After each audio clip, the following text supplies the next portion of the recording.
Coming at you live on a cold, windy day on Hempstead, Long Island, a nice, warm indoor matchup between the Hofstra Pride and the Bulls of Buffalo here at the Physical Education Center at Hofstra University. I'm Jonathan D'Souza. Alongside me, bringing you extra insight, is Sam Walker. Sam, Hofstra currently coming off a very close, hard-fought match against the Bucknell Bison last weekend, where both teams won 5 of their matches, with the visiting Bison edging out Hofstra courtesy of the fact that they accumulated more team points.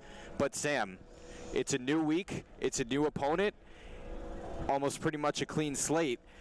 What can you expect? What can Hofstra do to edge out their opponents today against a tough Buffalo team who just recently came off a win against LIU? Well, I got the chance to speak with Coach Papadopoulos, and he mentioned the team is facing a lot of adversity right now. A lot of guys are kind of, banged up, and he kind of mentions that everything that could be going wrong has. So it's really just a matter of, fixing where the lack is, and a lot of that comes from a very difficult schedule this season, going up against top 10 schools like Arizona State and Virginia Tech. So there's not really much to do other than figure out where the team is lacking and just finding ways to fix it. And you can expect that from a very, very successful Hofstra Pride wrestling season last season. They sent 7 wrestlers to the NCAA qualifiers, the most they've had in recent history, and the vast majority of those wrestlers put up some great stories. They won at least one match in the NCAA qualifiers, and you can expect that from a team that was so successful last season. They're going to be taking the next step this season. That is basically how the scheduling works. They're not going to basically give you the same exact schedule they had given you seasons prior, when maybe Hofstra wasn't on the radar as much, as Dennis Papadopoulos mentioned earlier in the season, how he was proud to put Hofstra on the radar more. He was proud to kind of have opponents basically preparing from them more. Papadopoulos paraphrasing, obviously, basically saying how, Hofstra is the real deal now. We're really going to have to prep for these guys. He is very fond on the fact that this team has much more respect than they've had in recent history. So this season, things have gone weird. It's been a weird season, obviously with COVID-19 and everything, and also a very tough schedule, because this is the first time in a little while that Hofstra had a very successful season last season.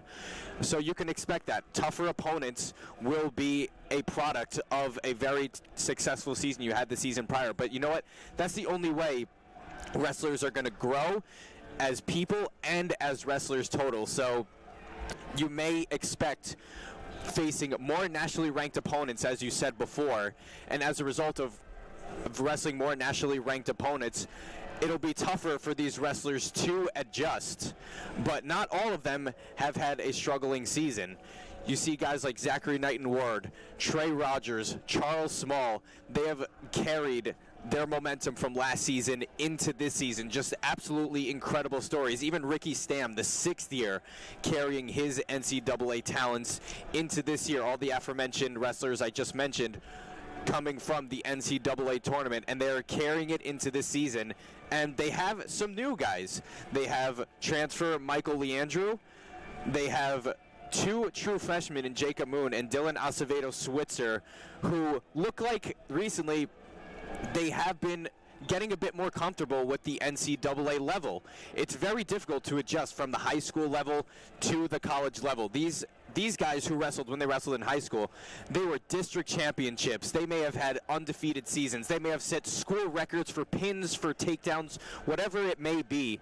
But when it comes to the college level, everyone is good now. Papadopoulos mentioned that as well. Everyone is great now. It is more of a focus for them. Maybe they're not distracted by football during the fall season. Then they're wrestling in the winter, and then maybe they're playing lacrosse in the spring.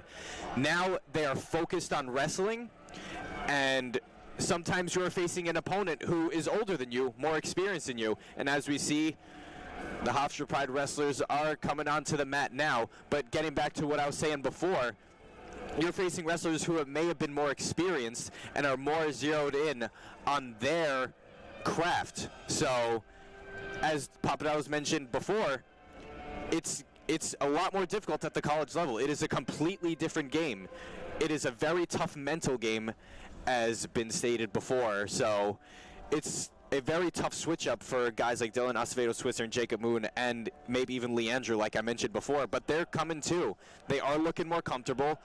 They are looking very fast. And you know what? For every new wrestler, it's a learning season.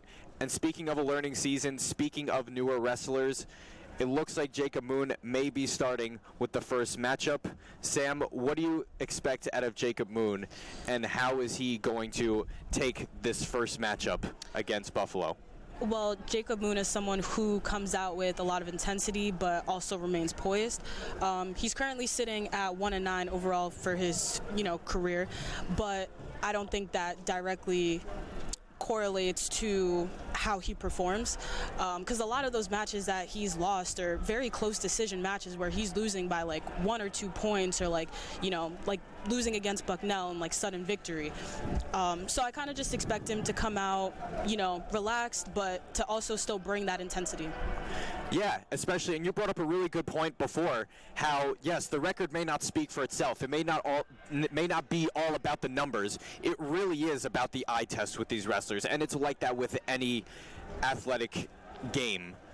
It's not all about the numbers. You need the eye test, and Jacob Moon, like I said, really getting more comfortable. And even his last matchup against Bucknell, he lost in a very, very tight matchup. It was a takedown loss at the buzzer, a buzzer beater loss, but it was a very quick start defensively, very quick, trying to just not get taken down, trying to not give the other team as many points as they can. And honestly, one thing about these 125 matchups, they have very quick reaction time. Not to take anything away from the heavier matchups, but the lighter weight classes, very, very quick reaction time. And his opponent shot for his legs quite a few times, and his quick reaction time really saved him from getting double leg taken down. So it was overall a very defensive effort by Hofstra, and it's not a bad strategy. You really do want to avoid giving up as many points as you can to the other team. So again, the other 125 matchup is Dylan Acevedo-Switzer. Last week lost 7-2, got taken down first, but it took a while for him to get taken down first. After the first round, it was tied at nothing. He held his own in the first round, and he was wrestling a lot more defensively, and he got one takedown, but he was at the same time caught in a headlock afterwards and got taken down shortly after, unfortunately, and was really gassed at the third period and was essentially pinned down the entire period. Obviously, I don't mean pinned literally. He was basically was not getting the riding time advantage. So, and it really is a game of endurance, a game of strength. That is what it's all about here. And it was unfortunately his endurance that may have gone against him for Dylan Acevedo-Switzer. So something they have worked on, something that, again, will kind of build over time. You work on it, you get more endurance, because the endurance to compete in the college level is a lot different than at the high school level. You're not going from high school to Division III, which is essentially sometimes the step up. You're going from college to Division I. You are skipping divisions. You are skipping steps. And that is why it is just so much harder to win nationals. It can be especially hard winning nationals as a freshman. But Hofstra, overall, they're up against a very tough matchup against Buffalo. Buffalo wrestled very aggressively last match against LIU. But to take a look at some of our other matches coming up here, previewing them, you got at 133, Ty Zimmerman.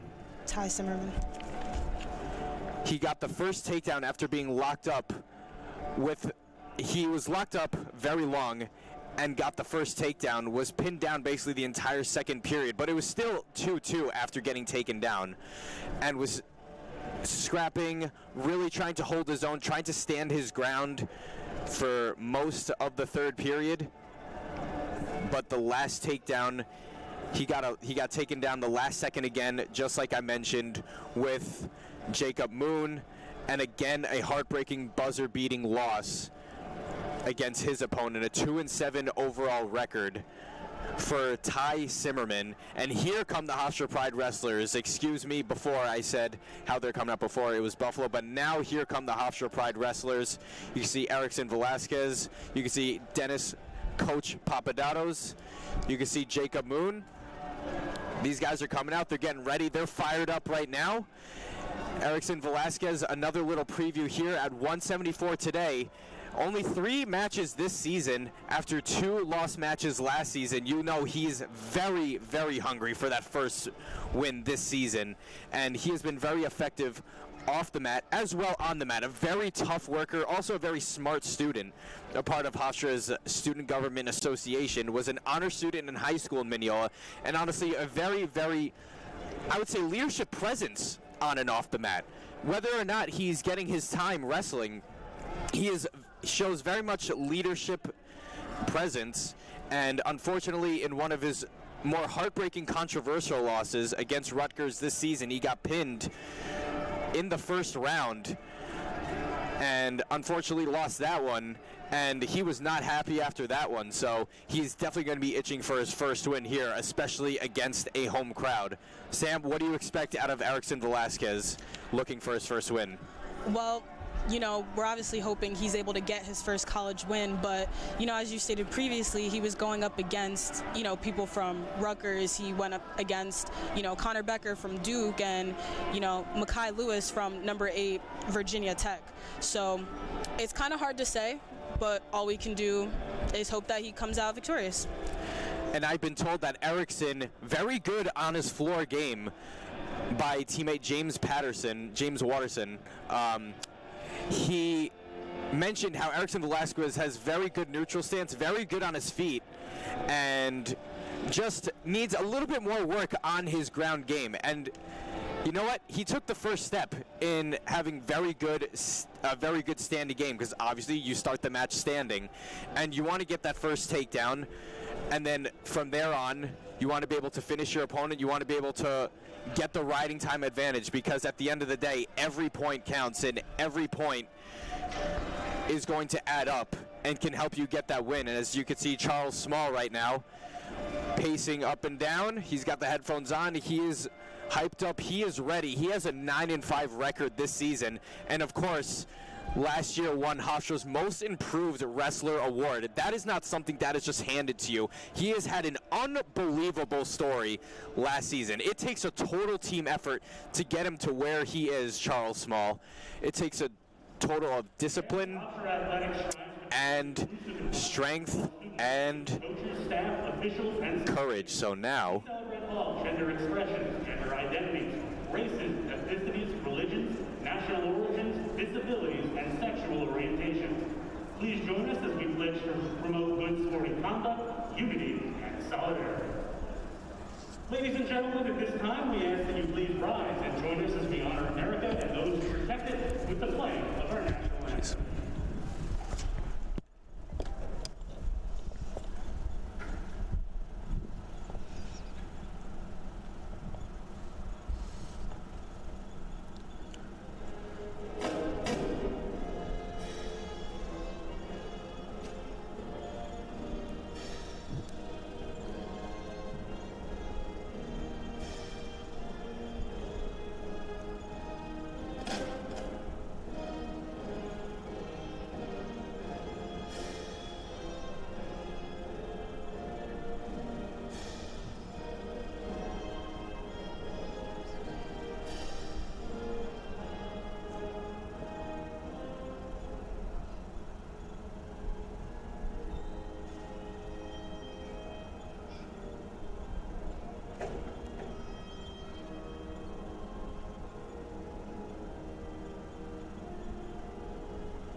And welcome to the Mack Physical Education Center for today's as we get started for our first match.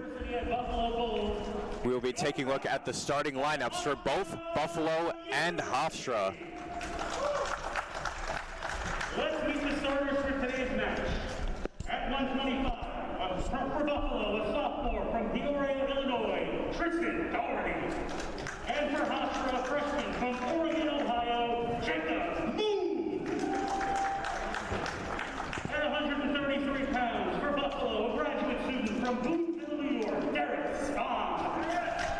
And for Hofstra, a freshman from Latrobe, Pennsylvania, Ty Zimmerman. At 141 for Buffalo, a senior from Walnut Lake, Michigan, Ben Freeman. And for Hofstra, a sophomore from Maple Valley, Washington, Justin Boyle. For Buffalo, 149, a graduate from Huntington, New York, John Arceri. And for Hofstra, a sophomore from Oyster Bay, New York, Michael Leandrew. At 157 for Buffalo, a junior from Mohawk, New York, Hunter Shards. And for Hofstra, a freshman from Monroe, New York, Joe McGinty. At 165 for Buffalo, a senior from Warsaw, New York, Noah Roper. And for Hofstra, a senior from Levittown, New York, Ricky Stahl. For Buffalo, at 174, a freshman from Davidson, Michigan, Jay Davidson. And for Hofstra, a freshman from Mineola, New York, Erickson Velasquez. At 184 for Buffalo, a junior from Woodcliff Lake, New Jersey, Pete Acciari. And for Hofstra, a senior from Bradenton, Florida, Charles Small. At 197 for Buffalo, a sophomore from Marshfield, Wisconsin, Sam Mitchell. And for Hofstra, a junior from Hastings, Minnesota, Trey Rogers. And at 285 for Buffalo, a senior from Berlin, Pennsylvania, Toby Cahill. And for Hofstra, a senior from Rosedale, New York, Zachary Patton. In addition, one match will take place after these that will not count towards team points just for individuals. At 125, Dylan. A decent crowd representing both sides here at the Physical Education Center here on Hofstra's campus as we get ready for these matchups. We got a few stories here, as mentioned. Erickson Velasquez looking for his first career NCAA wrestling win, 0-2 last season. And it looks like Jacob Moon is going to dress up first for Hofstra.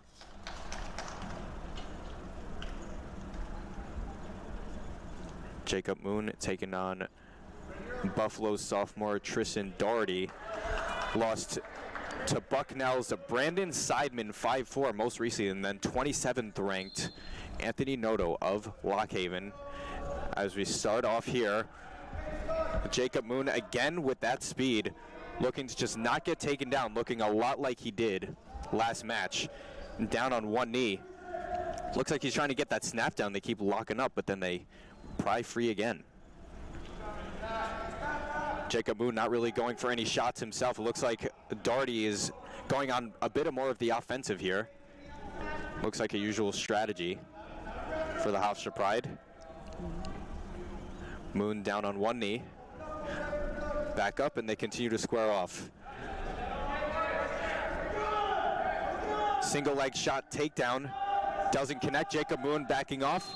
Still backing off, and then off the mat they go. Sam, very quick Jacob Moon so far. You expect that from him, and he's looking confident than ever. Yes, exactly.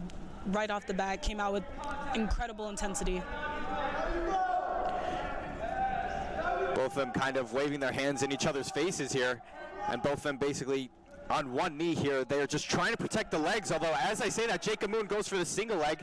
He might get 2 points here, looking to get behind. He is awfully close, but Doherty doing a really good job defending right now. Sometimes it just looks like that's gotta hurt, but that's what these guys train for, to be at the NCAA Division I level. Jacob Moon's so close getting behind him, it looks like they're getting off the mat. Moon has a grab of his leg, but they are out again. Last time it was Jacob Moon who had his legs attacked getting off the mat. This time he was on the attack. So it looks like he might be getting a bit impatient here, looking for a shot himself. As they continue to lock up. and pry free again. Still no points to show for with over 30 seconds gone here in the first round, 2-minute rounds. Moon gets his leg. Doherty looking for the single leg takedown on Moon, although Moon goes down, and that'll be 2 points for Doherty. He takes the first lead, and it looks like Moon is in a bit of trouble right now, using his flexibility to try to just not get pinned, trying to escape, although it looks like he's in a bit of a cradle position right now, in a bit of an awkward position. It doesn't look like Doherty can do much from that position, just trying to get the riding time here on Jacob Moon, and they'll stop right here as once again they go off the mat. So finally the first 2 points. Jacob Moon, unfortunately not quick enough there, Sam. Yeah, it was a very quick turn of events, you know, because Jacob Moon kind of had the advantage, and then next thing you know, he's on bottom. Jacob Moon, a true freshman. Tristan Doherty, a sophomore. Started every duel as a freshman at 125 last season. Went 7-5 overall and 5-2 in conference duels of the season. Tied for second on the team with 13 takedowns.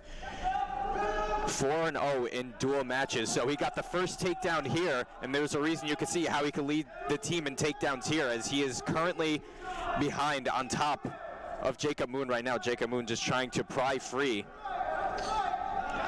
And he does get out. That is 1 point for an escape for Moon. So it's once again a close matchup. And wow, what a twirl move to get out of that single leg takedown. You don't see that too much. Normally you see the sprawl, but looks like Tristan Doherty went all in on that single leg takedown, and Moon again just fast enough. Moon's trying his best to remain neutral.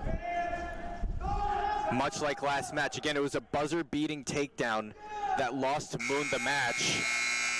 As the first round comes to an end here, a good matchup for both. A pretty well-balanced attack, Sam. I mean, both guys shooting. Yeah. Both guys getting locked up. Both guys kind of just waving their hands in each other's faces, as these guys always do. Got off the mat a couple of times. And the score even shows for it. 2-1. The eye test matches the numbers. And now Jacob Moon deciding to pick bottom. You know, all he can do is try to get up and, or at least reverse something. He gets the escape, he gets the point, and he will be able to tie the match. Although almost looks like an illegal hold by Doherty, and Moon gets the escape as Doherty had to let go. Doherty had a bit of an illegal hold on Jacob Moon there, so he had to let go and let Jake Moon go up. So once again, we are all knotted up as Doherty looking for the single leg. He has a hold of Jacob Moon right now. Moon's arms really can't really be used right now as he's kind of tied up. It's a bit of a stalemate as Doherty continues to push him off. Again, off the mat they go, and looking awfully similar to last match. All tied up, and Jacob Moon is just going to look to not let the buzzer beat him again. Moon tied up right now in a bit of a snap position there by Doherty. Again, look for the double leg, and again, Jacob Moon, another spin move to get away. You don't see that too often. Moon has a hold of Doherty's legs, although Doherty has Moon locked up. Moon down on his stomach. Doherty has him in a bit of a leg lock here around his body. Whistle blown here as they'll get up and they will start in their neutral stance again. Jacob Moon very poised right now, it seems like, from here, although now Doherty on top again. Moon just trying to not concede points right now. He's doing a good job of that, but looks like he's a little bit gassed, just trying to not let Doherty behind them. It's a little late for that as Doherty gets another 2, gets behind Moon. And again, trying to gain some riding time here over Jacob Moon with just 30 seconds remaining here in the second period, as Moon not really moving around right now. It looks like almost running out of gas right now. Still has some time to get up if he really wants to, you know. He's got about 15 seconds to do so. Right now, sitting down, Doherty has a hold of him, looking to slam him back down. Jacob Moon just doing everything he can to get out, not even trying to really attack back. He just wants out. And Doherty with the crossface again with just a second to go. And that second period was a little bit more in control of Buffalo's Tristan Doherty there. Jacob Moon very much on the defensive side there. 2 escapes grants him the 2 points. It's Daugherty with the 2 takedowns that grants him 4 points. Now Jacob Moon is going to start on top here. It'll be an extra point for Daugherty if he can get the escape here, although Jacob Moon, again, kind of looking a bit gassed now towards the end of this match here, and Daugherty gets the escape. It does not look like Jacob Moon is in the best position right now. Tries to twirl off, but then he gets taken down again. Another single leg takedown. Now it's starting to get a little bit out of hand here in favor of Tristan Daugherty. Again, down another 2 points. As Moon had an escape, and now the score currently stands 9-4 for Tristan Daugherty right now with 1:20 to go in the 3rd period. As Jacob Moon looking to just not get pinned, looking to just ride out the rest of this match, Sam. Yeah, as you can see, both coaches on both sides are getting very upset because, you know, Jacob Moon kind of getting taken down back to back to back. Jacob Moon got taken down once again. A lot of points going to Daugherty right now. This is just the points are raining down this period right now as the score now stands at 12-5 for Tristan Daugherty after it was only 4-2 heading into the 3rd. Just 48 seconds to go now in the 3rd period. It doesn't really look like Jacob Moon. Jacob Moon nearly just pinned himself there. Was able to get out. Now the score stands 16-4. Jacob Moon really didn't have much of an option here as he was kind of out of gas heading into the 3rd period as they roll off the mat here. So Tristan Daugherty racking up the points right now. Jacob Moon slow to get to his feet right now with only 29 seconds to go. He's got 6 points of his own as he goes down at center. Little stoppage here. All he can do is really fight hard to get up these last remaining 29 seconds. He's down by 10, 16-6. With only 29 seconds to go, he'll start.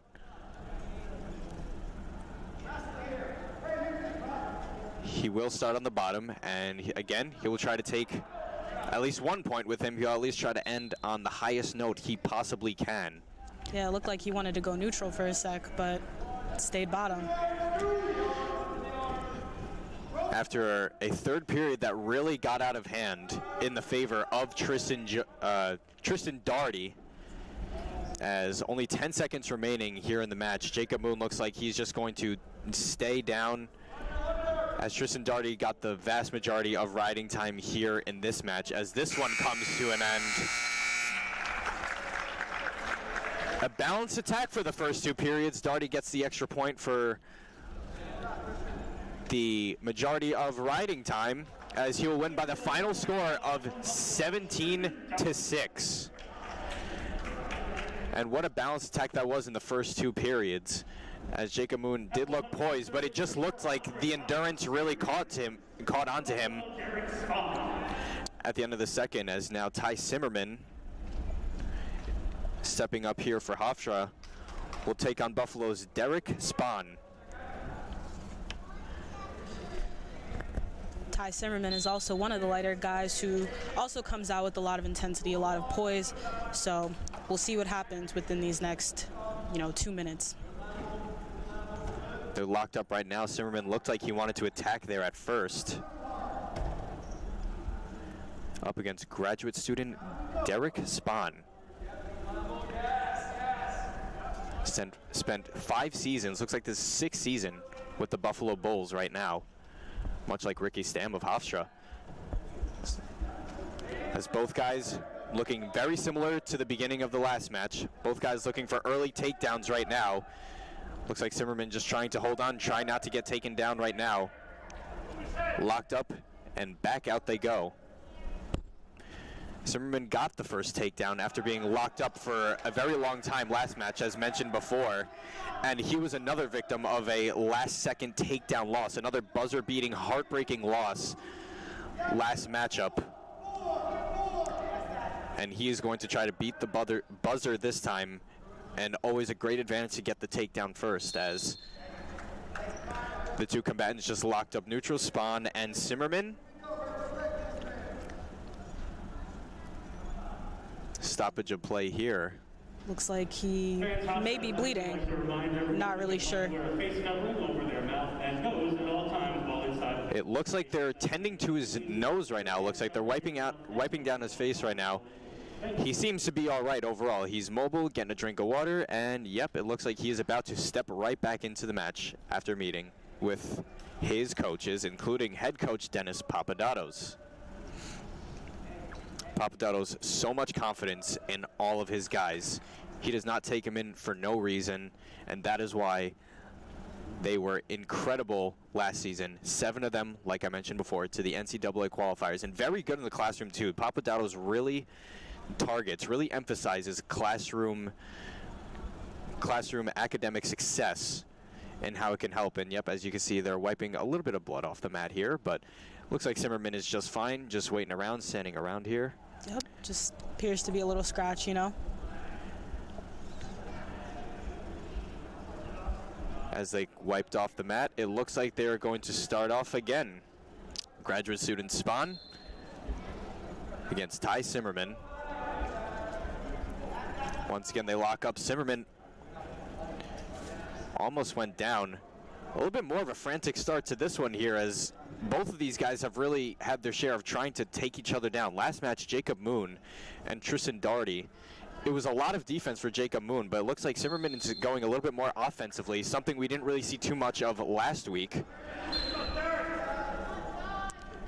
So they will start again. Another shot by the graduate student Spahn. He has a hold of Moon's leg, although not behind, as Moon has a hold of the waist of Spahn. Zimmerman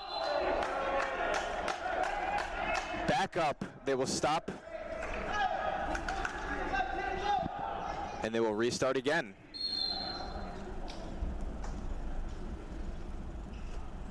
Freshman against graduate student. As I said, Ty Zimmerman, very, very tough. One of the 8 new wrestlers coming in this season for Hofstra.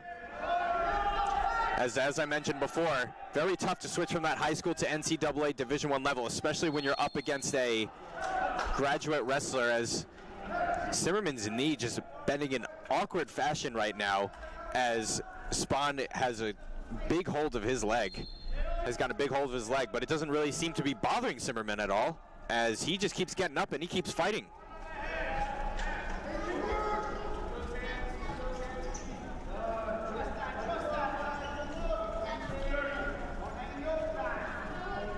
They stay locked up.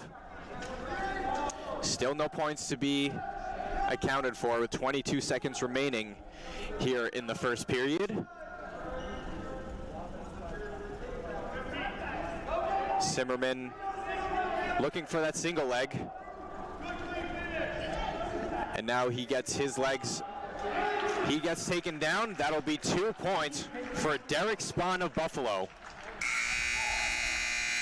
As that will be the end of the first. A buzzer-beating takedown for Derek Spahn after a decently balanced attack, although you saw Zimmerman get taken down a couple of times, although did not get taken down. Had his legs held a couple of times by Spahn. It was close. Spahn basically, for the most part, had the momentum in that matchup, but Zimmerman holding his ground.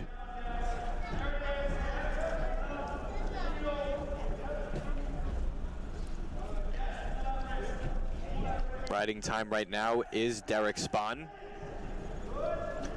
Zimmerman holding still right now, looks like just trying to catch his breath, as when you're in that position with your opponent on top of you, it's really tough to catch your position. It is a lot of endurance, and wow, Zimmerman nearly flipped onto his back, almost got pinned there. A graduate move there from Derek Spahn, if you will, but Zimmerman able to avoid danger, although being held down right now by Spahn. Zimmerman on top, looking to get the pin. Spahn, looks like his plan almost backfired here. Looks like Zimmerman may just try to get 2 points out of this. But Spahn has a hold of his leg right now. Upside down to Zimmerman and almost pins himself, although it looks like Spahn gets back on top. He recovers, and again, getting that riding time with about 47 seconds remaining here in the second period. Like I mentioned before, Zimmerman, kind of a victim of a buzzer-beating takedown. Nearly a near fall there, a near fall. Couple of counts. Zimmerman unable to move, and then he is able to get out of that near fall. As Spahn got 3 points for that. As again, Zimmerman in trouble there. 3 points were given to Spahn after the first near fall. And another 4 points given, as that is now a 10-0 score in favor of Derek Spahn. A period that got out of control a lot earlier than last match did, Sam. Very much agreed. You know, he started off really strong, and then, you know, he's kind of been struggling a little bit. It looks like it may be a bit of an injury problem for him.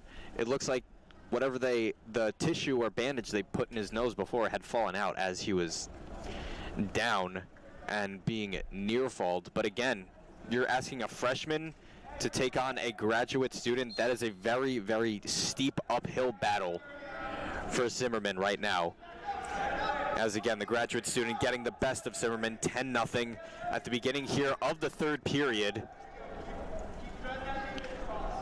Zimmerman looks like he's just gassed right now, much like Jacob Moon last match. Just trying to keep the lungs going, as he's just trying to not concede any more points to the graduate Derek Spahn in his 6th season with the Buffalo Bulls. And you don't just last that long for no reason at all, as down is Zimmerman. Still looking to try to get up right now. Spahn 7-5 overall last season, 4-2 in conference matchups. As again, another near fall in favor of Spahn. Zimmerman is just going to try to bail out at the last second, as he did before, as it looks like that may be another 3 points. It'll be 4 points for Derek Spahn. 14-0, as Spahn has completely taken over the momentum in this match. Zimmerman, as Spahn looking to near fall him just one more time. And it looks like he's going to get the tech fall. It is a tech fall win for the graduate student, 6-year student, Derek Spahn.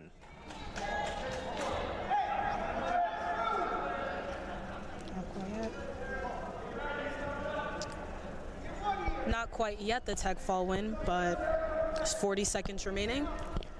40 seconds remaining in the third.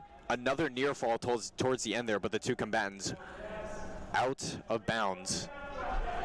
So they will start neutral again. Zimmerman again. Looks like he is just gassed here. It looks like he is just trying to ride out the rest of the time, waiting for the rest of the period to end. He's only got about 20 seconds as Spahn,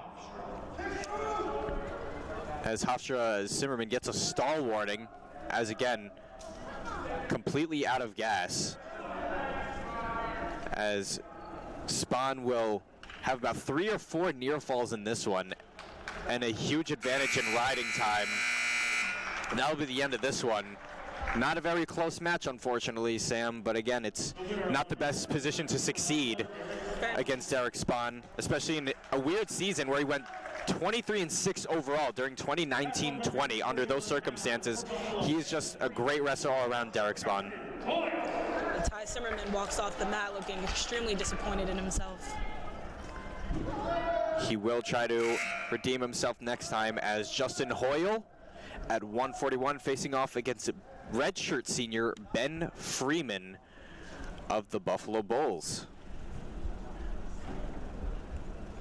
Justin Hoyle last match got the first takedown and even got the second takedown in a single leg late in the first. As now they start here. Hoyle snapped. And by the way, Hoyle, last match against Bucknell, almost suffered a very bad knee injury last match, as the match had to be stopped for him for a little bit, but he powered through. He kept going. He was the textbook definition of discipline, of determination.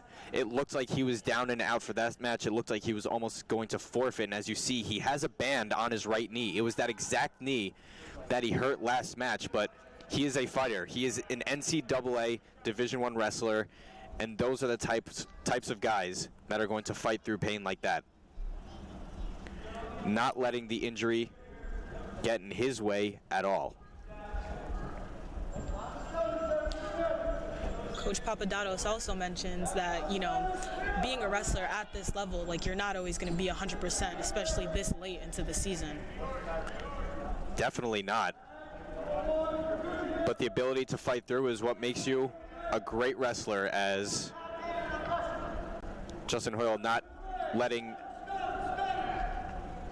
his opponent get the hold of him, not letting Freeman get the hold of him, as those two lock up.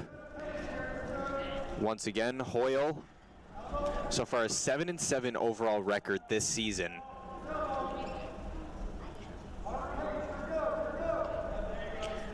Freeman lost the season opener to Wisconsin's Joseph Zargo 3-2, a close loss. Lost to Michigan's Cole Matten 3-1, and lost to Binghamton's Michael Zareff 5-3. But more recently, beat Bucknell's Noah Levitt 6-4. It was tied 2-2 heading into the third period of that match, and had 2 third-period takedowns, and followed up with a win over Lock Haven's Nick Stonechek 7-4. So some recent success for Ben Freeman, for the redshirt senior of the Buffalo Bulls. But you know what? Some recent success, too, as I mentioned before, for Justin Hoyle, just fighting through that injury and taking his match 8-6 when it seems like he was down and out, and he did not let the injury deter him. He was already leading by then, and he was able to ride out the rest of the match here, as right now not much of an offensive effort, not much of an offensive attack for Hoyle right now, as he stands back. The two neutral again. Hoyle getting down and up like he's not even hurt. He is a fighter. He will, as you mentioned before, not everyone's going to be 100%, as that marks the end of the first period. Not much action there, a lot less action than the first couple of matches we had here.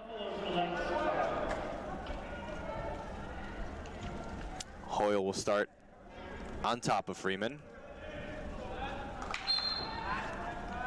And here is where the points may start coming in, as if Freeman can escape, he gets 1 point, although Hoyle doing a very good job holding down Freeman.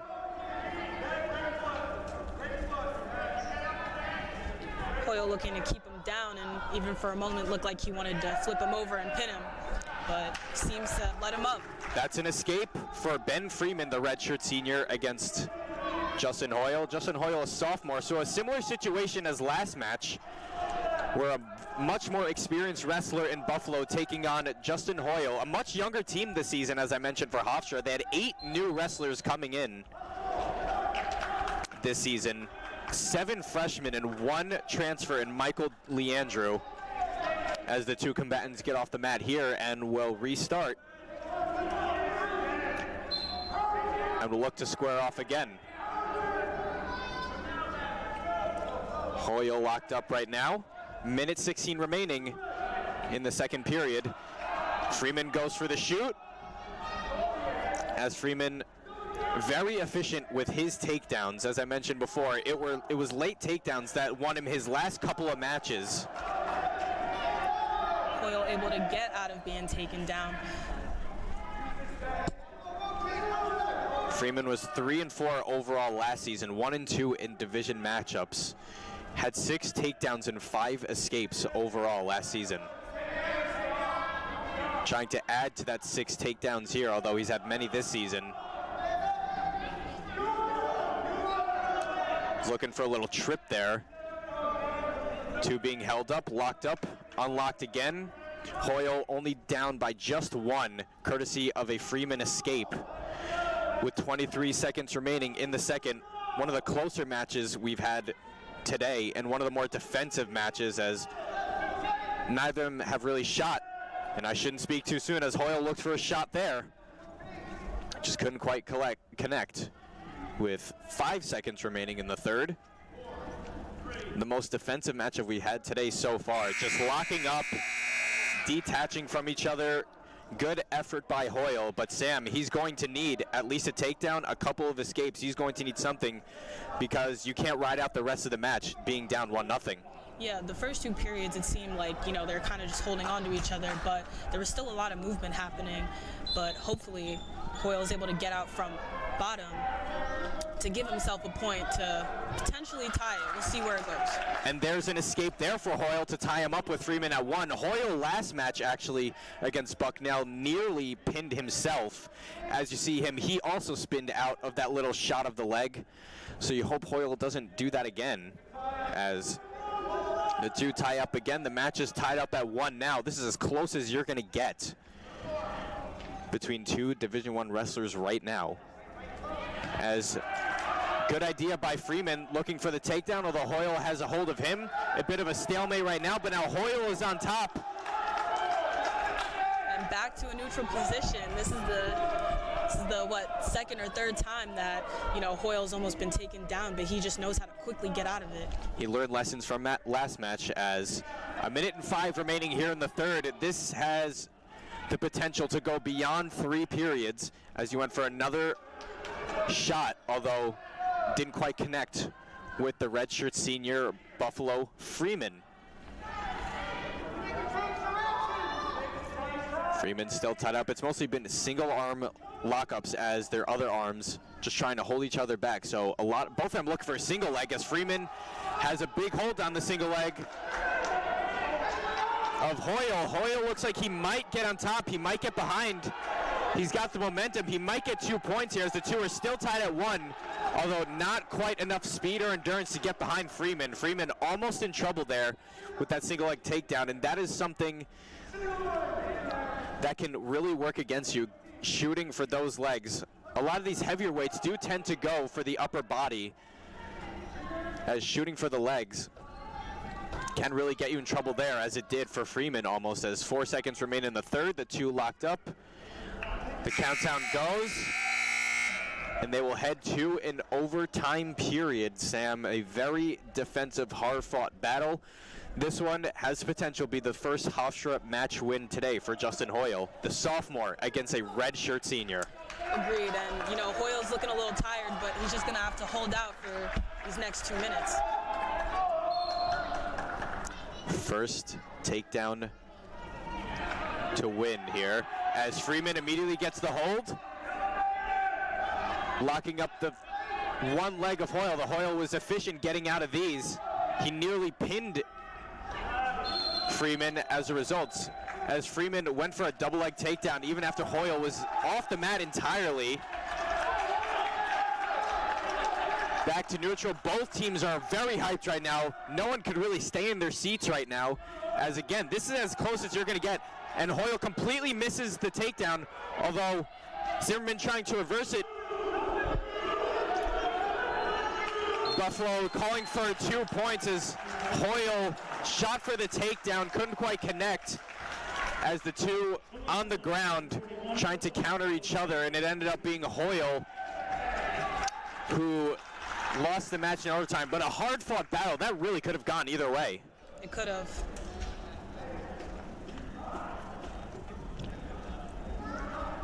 Next matchup here for Hofstra. Mike Leandrew.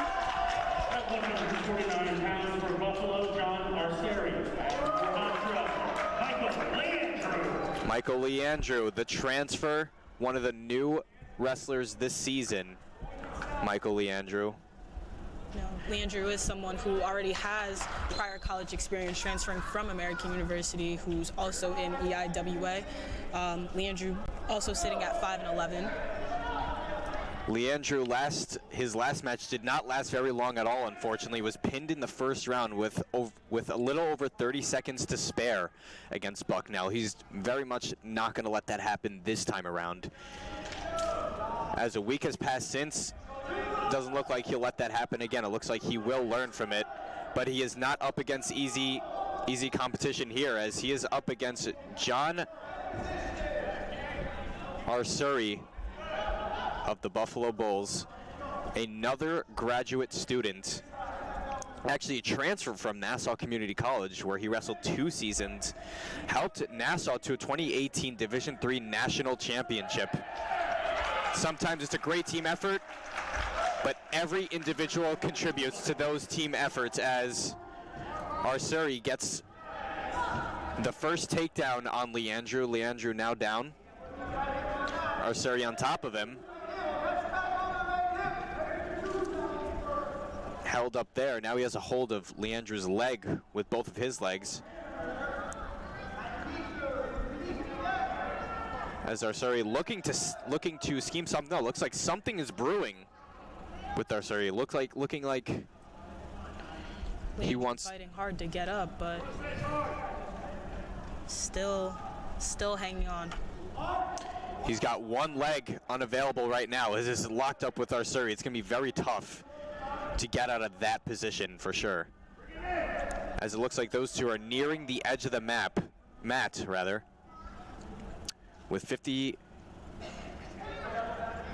with about a minute to go here in the first period. There will be no pin this time around so far,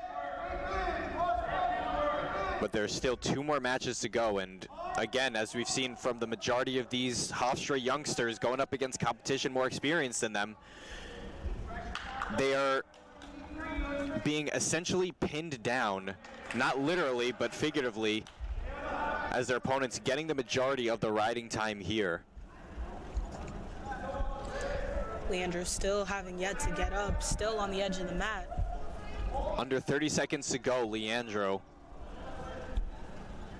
still trying to get up, although it doesn't really look like he's moving on that much. Now he's really trying to get up, but Arcuri really has him down right now, is not letting him up. Leandrew still has not freed up that leg.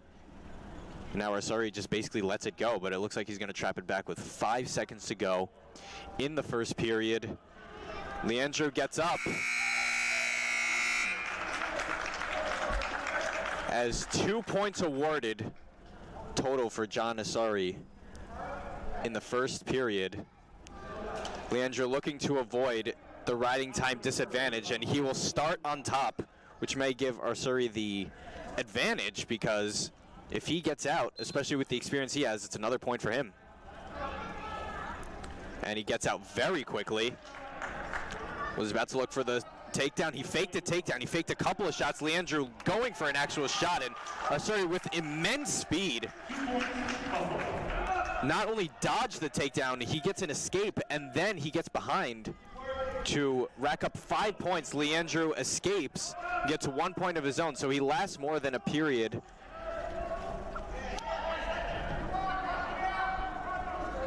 As Leandrew again going for another shot. Now it's a 7-1 advantage for John Arcuri, for the graduate student from Buffalo.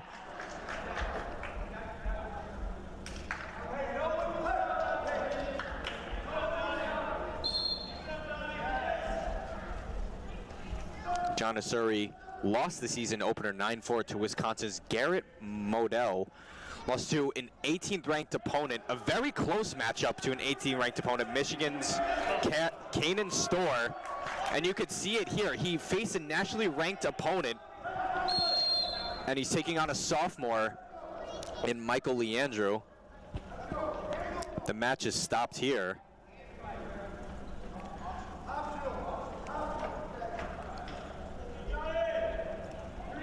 As they will start in neutral position here. It's a 9-3 advantage for John Arcuri. Very recently, had a very controlled win over North Dakota University's Gavin Sachs, 10-2. And it looks like he's really on the offensive here again. winning by the same margin of 8 points now as he did against North Dakota State University's Gavin Sachs. 10-2, now it's 11, and now it's 13-4. The points are pouring in now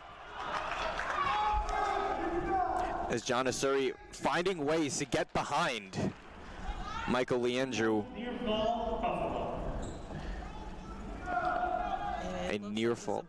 His opponent is trying to go for the tech fall. He only has a few points left before he can make that.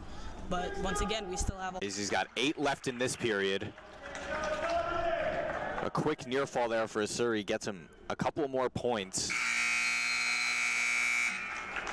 15-4 advantage for John Osuri of Buffalo, and Leandrew chooses bottom here. And Sam, what is on Leandrew's mind, unfortunately, in such a huge deficit for him? I think right now, all he can really do is just try to get up, as he is let up, as you can see. But he kind of just has to hold out for these next, That's a big escape there. Then he goes down, and another 2 points for Osuri. He's just going to push Leandrew off the mat.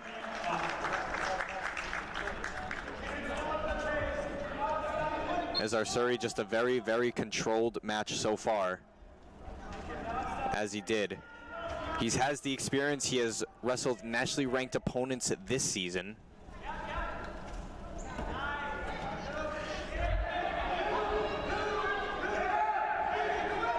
Leandrew in a bit of trouble right now, just being held on. Kind of giving up a little, just decided to just lay down. A 14-point advantage for John Osuri. And Leandrew gets up, he gets a point for that, although immediately taken down again. And now he's in a near fall position. Leandrew remaining still, trying to get out, and he does break out. But down 15. They'll blow the whistle. He is now down 17. And that will do it for this one. A tech win for John Osuri of Buffalo. Although not pinned, Leandrew walks off empty-handed. At 157 pounds for Buffalo, Hunter Schacht. And for Hofstra, Joe McGinty.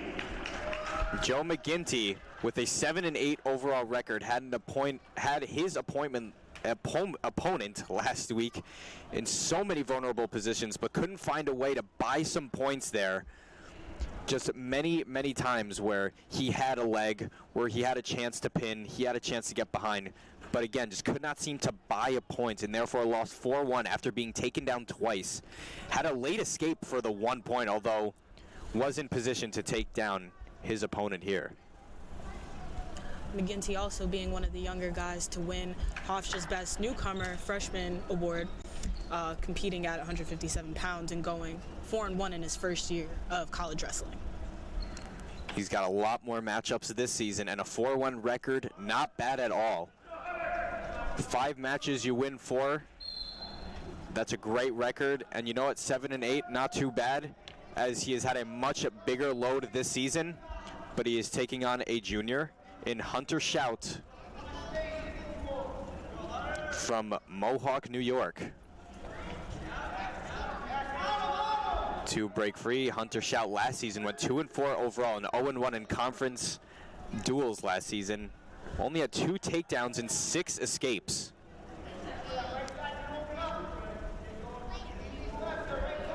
Hunter Schacht this season won his last 2 matches back-to-back against Cleveland's Caleb Cass 6-1 and Sue Edwardville's Max Christoph 10-5. So he is riding quite some momentum right now, is Hunter Schacht.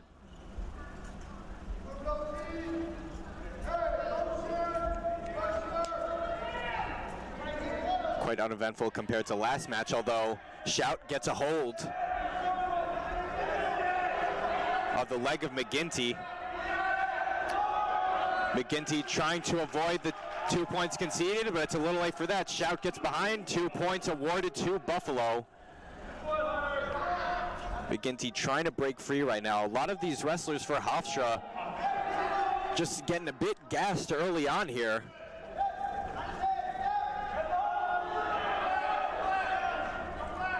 As they're trying to just not concede points of their own. And unfortunately, the takedowns, they just can't really buy some points here today. As Joe McGinty still being held. They break free and they're back in neutral position. Good avoid of the double leg takedown by McGinty from Hunter Shout. Hunter Shout went for the double leg. Just couldn't connect with McGinty.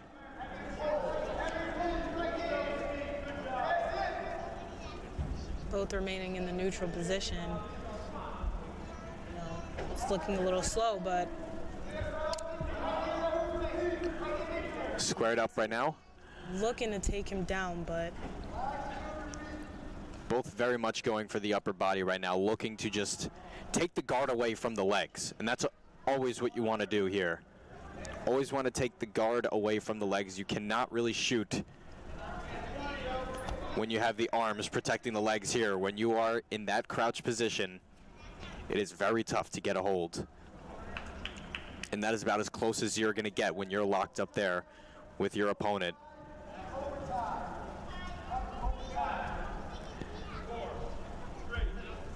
As the first period winds down,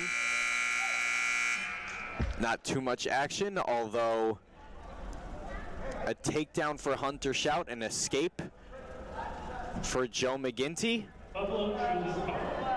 As Joe McGinty only down by one, close match so far, and again, maybe should not try to ride out the rest of the match as he is still trailing 2-1. He starts on top, so it gives Hunter Shout a chance to break free and possibly take another point for himself.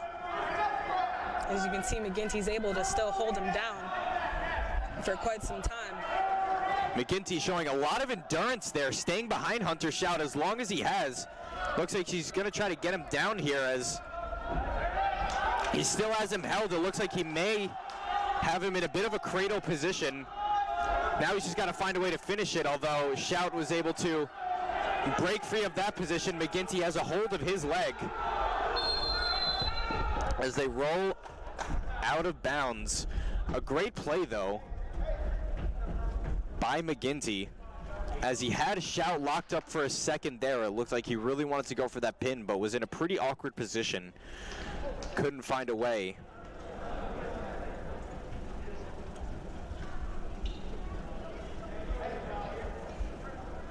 Match stopped for now. Looks like Hunter Shout in a bit of discomfort right now. They were locked up head to head as Joe McGinty tried to pin him. As I said before, Shout's head was being kind of buried into the mat by McGinty's head. McGinty's pretty fired up. He's still ready to go. He's not going to let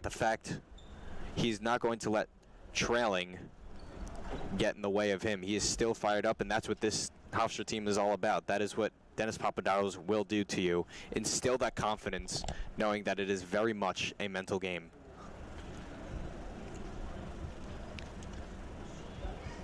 Shout getting a sip of water here.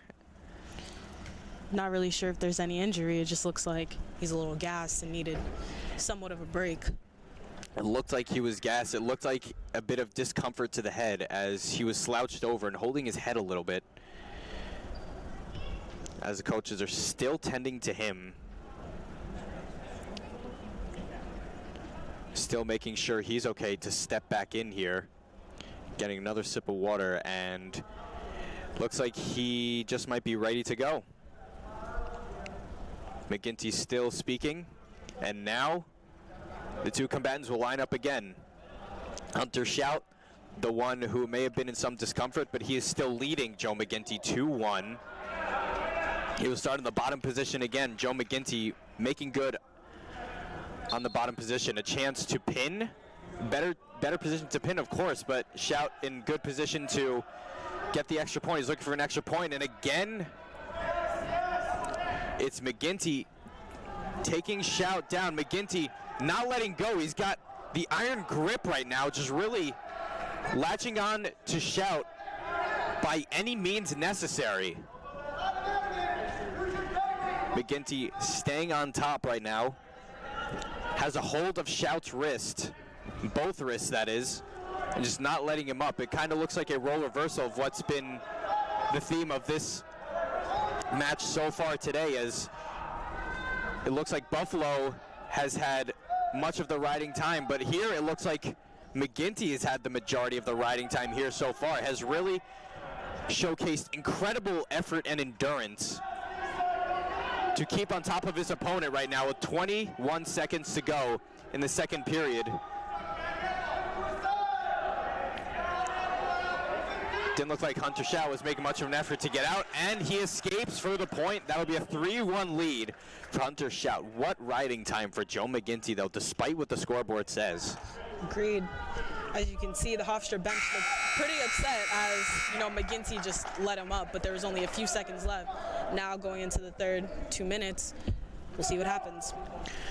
Hunter Shout was in a seated position with McGinty on top. It didn't look like he was moving much, and then he was just able to explode up, kind of just trying to surprise McGinty. Now McGinty is the one on the bottom.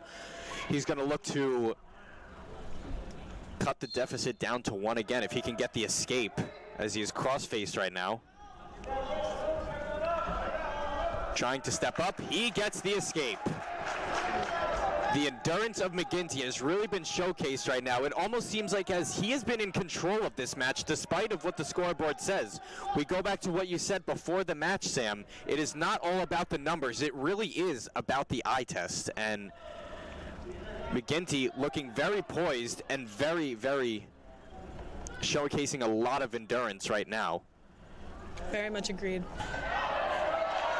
And stamina can really get you the points here, as McGinty is looking to get the 2 points right now. He's in position to possibly get behind Shout, but Shout has a hold of McGinty's left leg.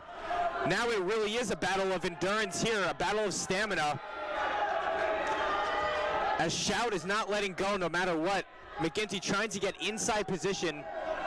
He is on top trying to get behind, and almost but not quite. What a defensive effort by Shout to not let McGinty get behind. Crowd extremely riled up. The Hofstra bench extremely riled up. 50 seconds remaining here in the third. McGinty only down by 1.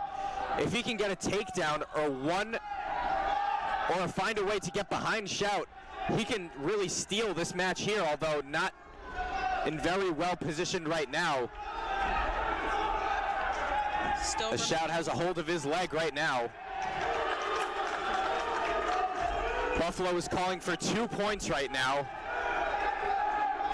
and he will get the 2 points, and looks like that will be the dagger for Joe McGinty. Such a close-fought battle, such a hard-fought battle, really showing resilience, showing that he might have gotten beat, as there are only 6 seconds to go. It would have to be a last-second takedown for Joe McGinty, but Shout is just dodging him as he is able to hold on, although you can argue that Joe McGinty really outperformed Hunter Shout. He fought to the very last second, despite only having a few seconds left, still tried to get a takedown. It is not all about the numbers, as I mentioned time and time again, as we will take a 5-minute intermission here. We will keep you here for this little intermission. As Sam, we still have quite a few matches to go. We still have a lot. Now we're getting into the heavier weights. Yep. Now we are getting into the 6th-year Ricky Stam. Erickson Velasquez at 174, Charles Small at 184, and then Trey Rogers at 197, and then of course Zachary Knighton Ward at 285. Trey Rogers and Zachary Knighton Ward, Charles Small as well, all 3 of them in the NCAA tournament last year. As I mentioned before, they're consistently carrying into this season despite wrestling tougher opponents, more nationally ranked opponents this season, but really holding their own. Charles Small, most improved Wrestler Award after the previous season, an 11-15 record. He had actually lost 14 matches in a row, and he mentioned how it was the darkest point of his life. But Dennis Papadopoulos mentioned how Charles Small has this tendency to kind of start off the season slow and then pick it up where it really matters most. He did it in high school. He did it in junior college with Kansas Tech. And then he decided to take his talents to the NCAA Division I. With Kansas Tech, he was at the national junior level, and now he is at the national level. He thought he really had control at the national junior level with a 34-12 record against Kansas Tech, nearly 3 times more wins than losses for Charles Small. Zachary Knighton Ward, an incredible wrestler himself at 285. Of course, a very tough competition to compete in. Very tough to pin your opponent in that. But Zachary Knighton Ward has really shown this season why he went to the NCAA last year. And then, of course, Trey Rogers at 197, a 9-4 rather, a 9-4 record this season. So, Sam, what do you expect from these wrestlers coming up with Ricky Stam, the 6th year? Erickson Velasquez still looking for his first career NCAA win. Charles Small, of course, Trey Rogers, and Zachary Knighton Ward as we head into the heavier matchups. Yeah, well, the heavier matchups tend to be our strongest suit. Even speaking with Coach Papadopoulos, he doesn't really have a lot of worries when it comes to, like, you know, the older guys, and because they have a lot more experience. You know, they've been to the NCAA tournament. They're currently ranked. That being Charles Small, Trey Rogers, and Zachary Knighton Ward. But honestly, I'm expecting wins, but I don't want to speak too soon. It was these heavier weights that really got the wins last week for Hofstra. Charles Small with a big 5-2 victory in his match. Trey Rogers won 3-2, a close one, and Zachary Knighton Ward, and mostly a stalemate matchup, won 6-2. So you bring up a good point. These heavier weights have been racking up these wins for Hofstra, as most of these lighter weights have been, again, like we mentioned, much of the freshmen take up these lighter weights.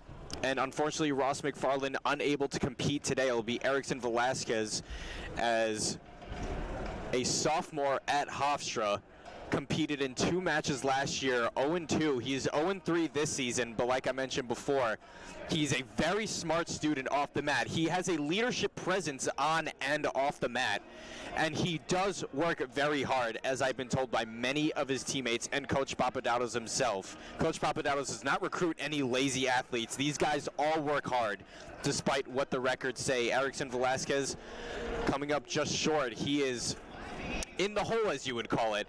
On deck for Hofstra is Ricky Stam, and then right after him, Erickson Velasquez, with only 50 seconds to go in this intermission. But looking to the next match for Ricky Stam, Sam, what do you expect out of the 6-year wrestler in Ricky Stam, as he is about to take on a redshirt senior in Noah Grover for Buffalo, who most recently lost to Bucknell's 15th ranked Zach Hartman, but then beat Lock Haven's Ashton Eiler 10-5. But of course, Ricky Stam won as well. What are you expecting out of Ricky Stam up against redshirt senior? Well, I feel like sometimes Ricky is one of those people that is kind of underestimated until you actually see him wrestling and you're like, oh my God, you know? So I'm expecting him to come out extremely relaxed, extremely, you know, poised, but he still has this level of intensity that, you know, Coach Papadopoulos has mentioned, like, time and time again, and I think it's going to be very evident in today's match. Of course, Ricky Stam wrestling 6 years. Someone with a lot of experience, you know. He was redshirted as a freshman, unattached as a freshman, redshirted, and then of course there was the whole COVID year. You could take the extra season, so the redshirt plus the graduate season gives him 6 years. He has seen a lot of what this Hofstra culture can do, taking on a redshirt senior Noah Grover of the Buffalo Bulls. Ricky Stam an 8-6 overall record. Had a pretty controlled 7-3 win last week, although Grover gets a hold of his leg almost right away. Stam trying to get out. And now Grover has a hold of Stam's head just for a moment as the two are still locked up. Stam trying to just break free. As Ricky Stam had 2 takedowns last season. Got himself in a bad position once, but did not look back after that one little mishap, as he got in a tiny mishap at the beginning of the match here. He controlled his opponent for the rest of the match. A late escape grabbing a point after his opponent had to stop the match for possible knee issues and was just gassed after that match. Ricky took control of that match and ended up winning that one 7-3, as Grover's last matchup was a 10-5 win. As Stam being held on to by Grover right now. Nothing really happening there, so they will start neutral position again.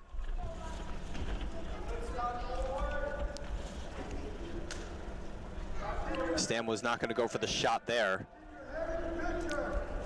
Looking to stay protected. He gets the snap on Grover, although Grover, pretty smart move, gets down on his knees, same level as Stam, as he was probably anticipating a shot from Stam after Stam snapped him down. Stam has a hold. And now it is role reversal here, as Grover had a hold on Stam to start off the match, but now it's Stam who has a hold on Grover. And they will start in neutral position once again.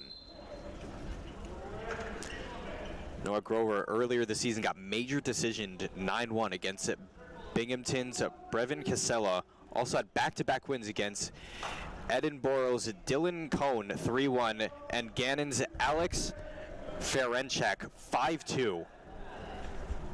So a bit of a bounce-back wrestler, no quit type of wrestler, type of mentality here in Noah Grover.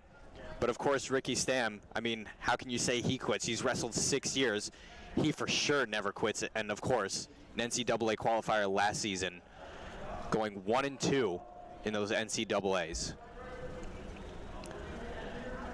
As Grover still has a hold of Stam. Stam breaks free.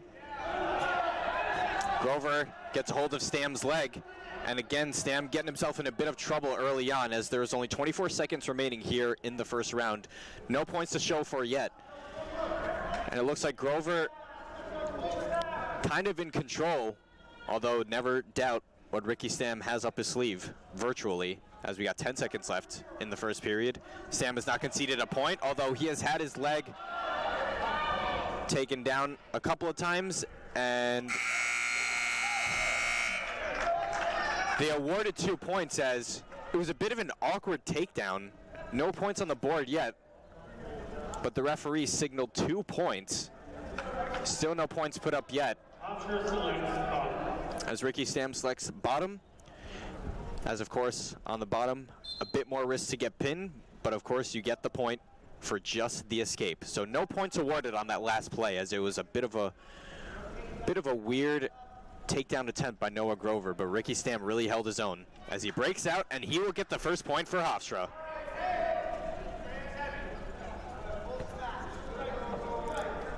Stam being held not eye level with Grover anymore. Grover went down on one knee with the two still being locked up.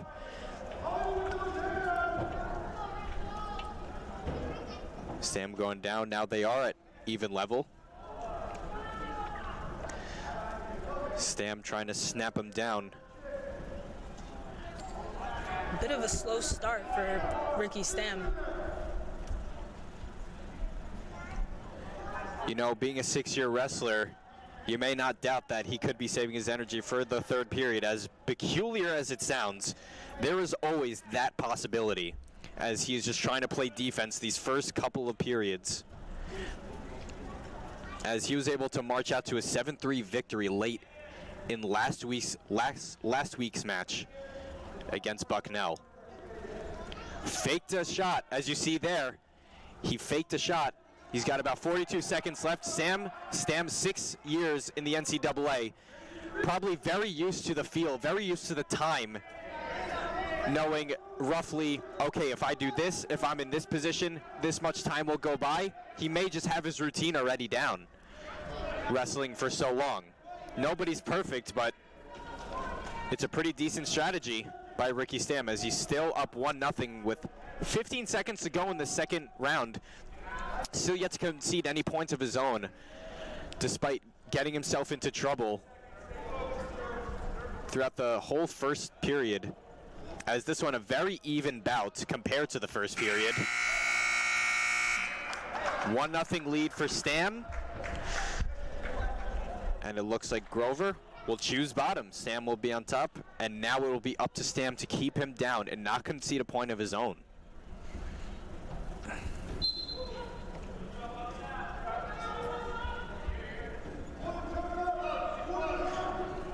Stam trying to hold him down, and Grover gets the escape.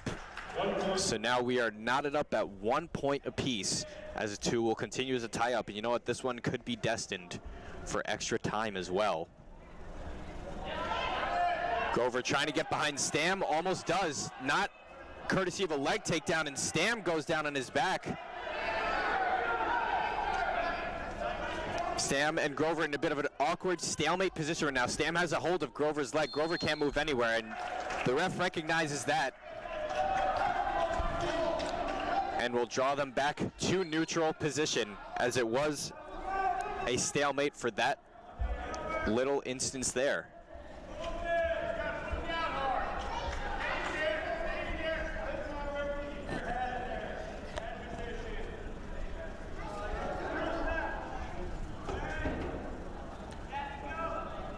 Stam and Grover still locked up, looking to avoid conceding points on both sides. Stam looked like it was a fake shot there, although it looked like he was a bit more committed on that one at least. Stam avoids a potential Grover takedown. Now is Grover tied up again. Still tied up with 34 seconds remaining in the third. Score still tied at 1. Grover went for the shot. Stam avoids it. Although Stam still on the bottom. Looked to reach for a leg, couldn't quite reach it. Grover still has a hold. They got 15 seconds to go. Won't be surprised if one of these two looks for a shot here.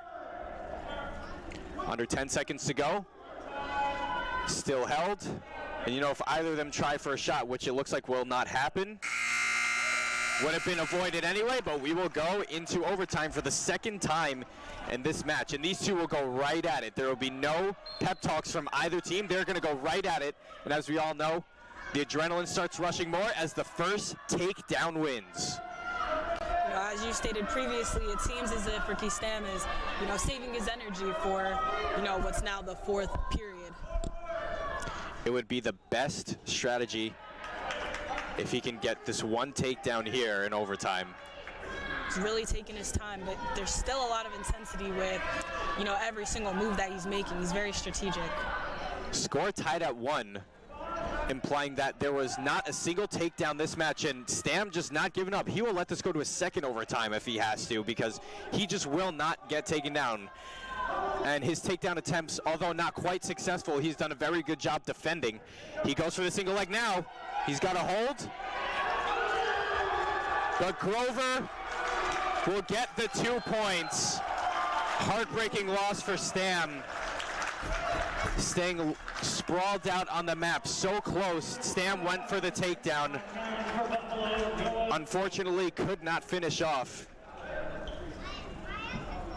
Stam walking off the mat looking extremely disappointed. He's going to walk off without shaking hands.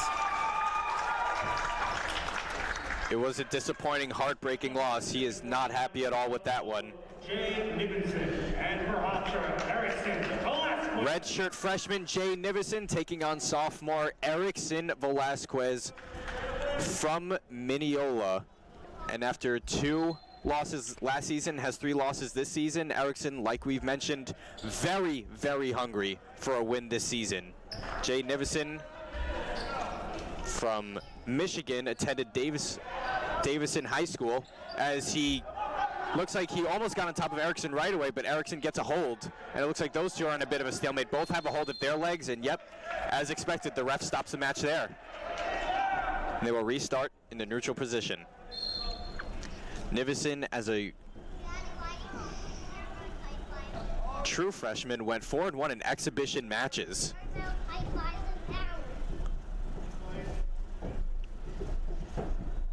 Continues to square off with Erickson. Erickson 0-3 this season, a bit of a controversial loss against Rutgers in the first period, as it was debated whether or not that pin should have been called a pin. Been told that Erickson has very good footwork, and as you can see it there, as Nivison was looking for the shot, Erickson was able to dodge, and again they stand neutral. Very good neutral position there by Erickson Velasquez, though he's tied up there with Nivison. These two about the same grade level here. Erickson a sophomore, Nivison red shirt freshman.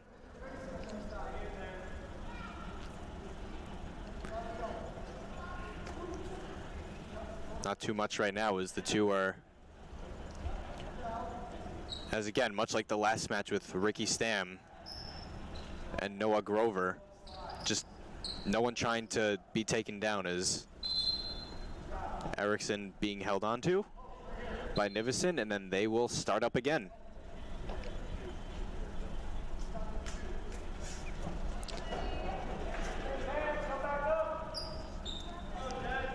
Erickson looking for the takedown, but didn't quite seem to get it. He'll for sure look for more. He's getting anxious, and he gets taken down by Nivison there. That is 2 points for Nivison. No choice for Erickson but to go on his back there. Looks like he's trying to crawl out of bounds. Nivison has a hold of his legs, trying to pull him back in.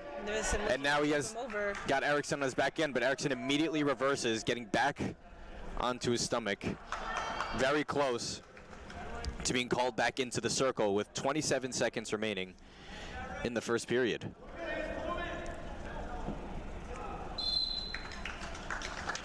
They will call them back into the circle. Nivison with one takedown, up 2-0 with 21 seconds to go in the first period.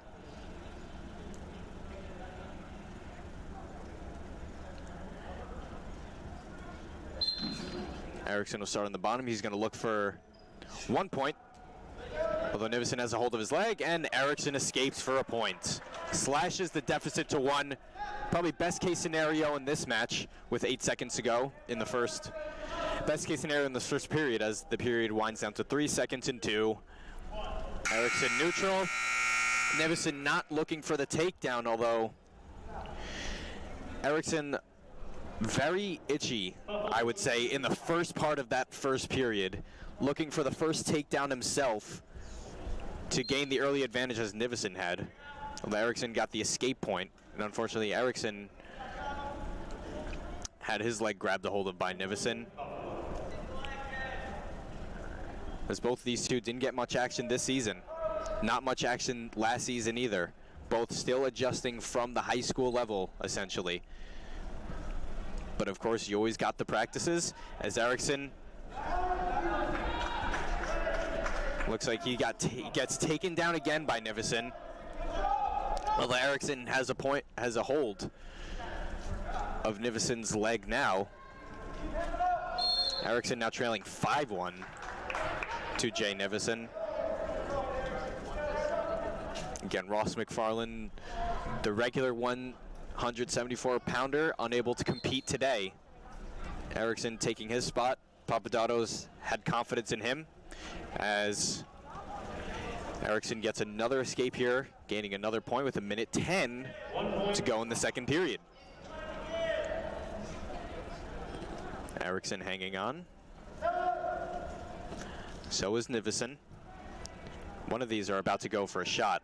One of these two are about to go for a shot here. Maybe Erickson. Erickson looked to fake as Nivison held him back with a stiff arm.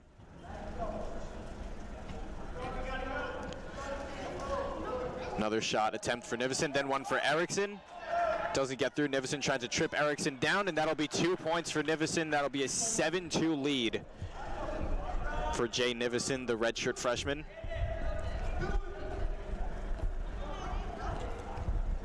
Erickson down right now, trying to press himself up right now. With about 20 seconds remaining in the second period, Nivison starting to gain the riding time minutes. Erickson looking to just hold down for the next 10 seconds. Looks like he's facing the scoreboard. He might see. He's just trying to avoid getting pinned now. Nivison not moving either. And that'll be it after 2, as Nivison finds himself with a 7-2 advantage.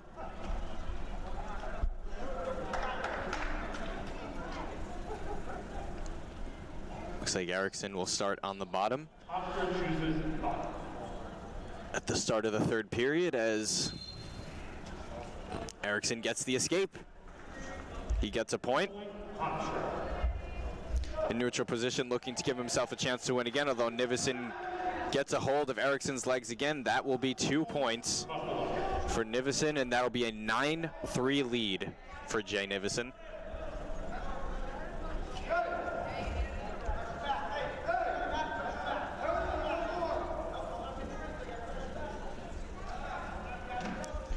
Erickson still down.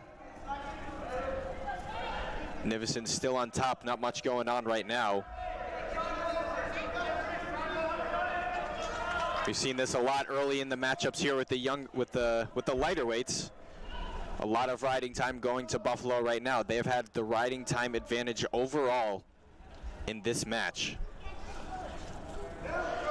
Erickson tries to pop back up. Escapes, that'll be another point for him. It'll be a 9-4 lead now for Nivison, as Erickson looks for the shot, couldn't connect. And it looks like Erickson, looks like this one may be done for him, as Nivison leads 11-5 with just 39 seconds remaining in the third. Erickson will have some more learning to do, as unfortunately has Nivison's job of taking him down has been very efficient. Erickson looking for a takedown himself. A bit of a last-ditch effort right now. Nivison just holding on, stalls for the whistle. They will go back to neutral. Erickson goes for the shot right away, but misses. And that's something Velasquez is really going to have to work on, is try not to get frustrated, try not to make it too much of a readable shot. 3 seconds to go. Nivison takes this one by a final score of 14-5. He gets the extra point for riding time. So Erickson, another disappointing defeat this season. That will be an 0-4 record, but Erickson's a smart guy. He will learn. He will for sure learn. Will not doubt that at all. Pete Acchiari. Pete Acchiari, redshirt junior from Buffalo, facing off against the comeback kid, Charles Small.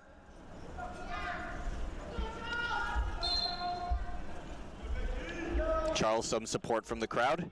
Most Improved Wrestler Award last season.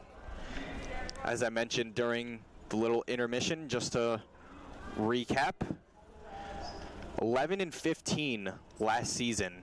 2 seasons ago rather, and then last season 8-4 total, but made it all the way to the NCAA qualifiers and upset Tate Samuelson, number 10th ranked Tate Samuelson of Wyoming.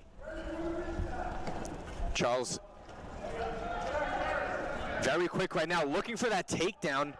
Not giving up right now. This is not the Charles Small I saw last week, as he was very poised, just looking for his opponent to attack first. And when he did attack first, he was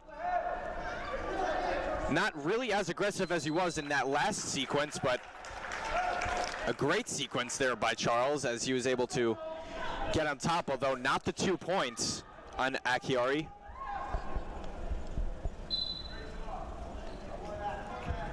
Pete Acchiari last season only wrestled 1 match and won 6 in a 6-2 decision, but missed the rest of the season due to injury.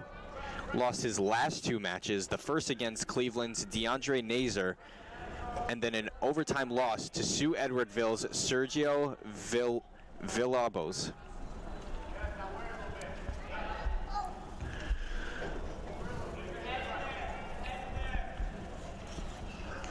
Charles Small.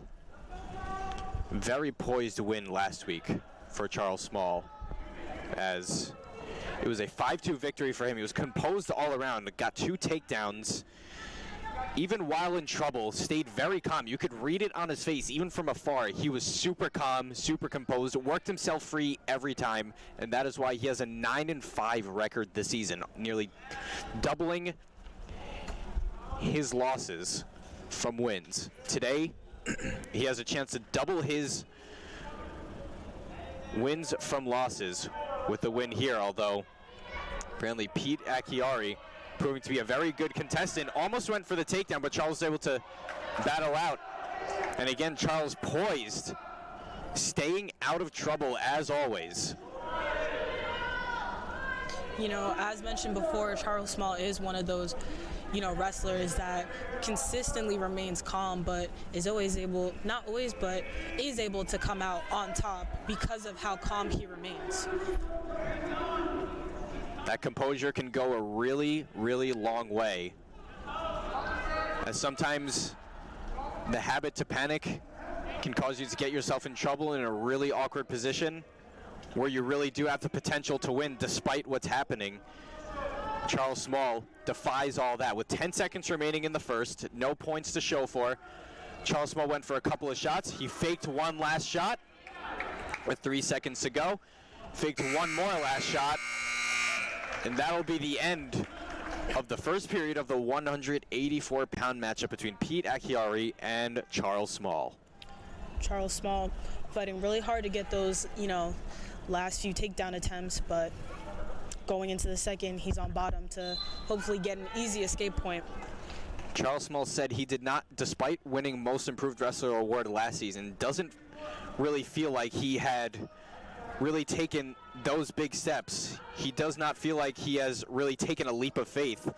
He did not end up on the podium, as he pointed out, and he had won 1 of his 3 NCAA matchups. Despite winning the Most Improved Wrestler award, he does not feel like he had really taken that much of a leap of faith, but he did also follow up mentioning he is a bit of a harsh critic of himself.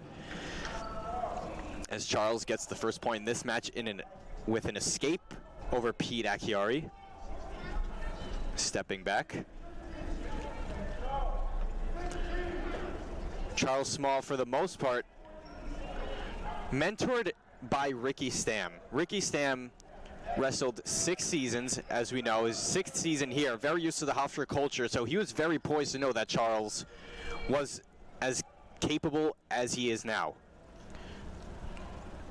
And Coach Papadopoulos mentioned Charles Small, known to get off to slow starts and then really fight when it matters, start winning matches when it matters late in the season, cannot do that at the NCAA level, as he did not do it last season, and he surely is not doing it this season right now.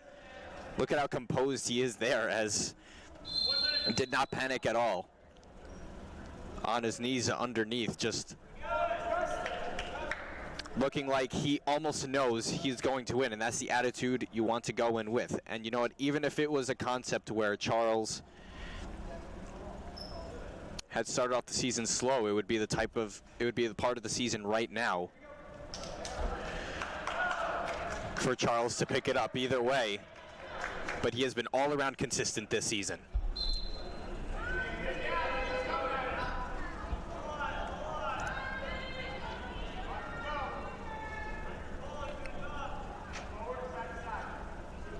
Good move there by Charles. He had his right arm locked up against Acchiari and did not make his left arm available to grab because he knows he is fast enough to avoid the single leg takedown. But Acchiari is very defensive himself. Very, very great defense by Acchiari himself. Charles, very quick shooter, very quick wrestler, calm and composed, although not able to connect with Acchiari. He looked for the single leg takedown again. Charles still looking, and even when he is on the ground, he's got the very strong legs, so he will pounce at you even when he's on the ground with 12 seconds to go in the second period. Charles sitting down, just studying his opponent, as he is having an awful lot of trouble, both of them having an awful lot of trouble taking each other down. That'll do it for the second. Charles up 1-0, and will look to ride out the final part of the match, if not more.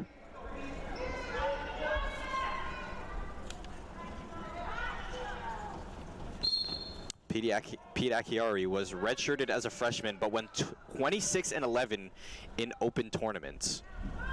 In his second season, started 18 duels at 184 pounds, 12-5 overall. And Charles not letting Acchiari up. Great strength by Charles. Not letting Acchiari up, not letting Acchiari tie the game. Another slam down by Charles. Looking composed as ever, although Acchiari still trying to pry himself free as a true freshman. And Charles again looks like he may have Acchiari in the pinning position. Charles looking for the pin. Acchiari almost had a chance to take Charles' leg, as they are now tied at 1. So Acchiari, since a true freshman, had not really quite carried his momentum, but still proving to be a very, very tough opponent for Charles Small right now. Still writing a feel-good story. The fact that he can take his most improved wrestler consistency into this season. Charles looked for the double leg takedown, but in obvious discomfort right now as the match is stopped. Not really sure what the injury is, but obviously don't want to speculate, but he seems to be in a lot of pain. It didn't really look like he made contact with Acchiari's knee or anything. So I mentioned how Charles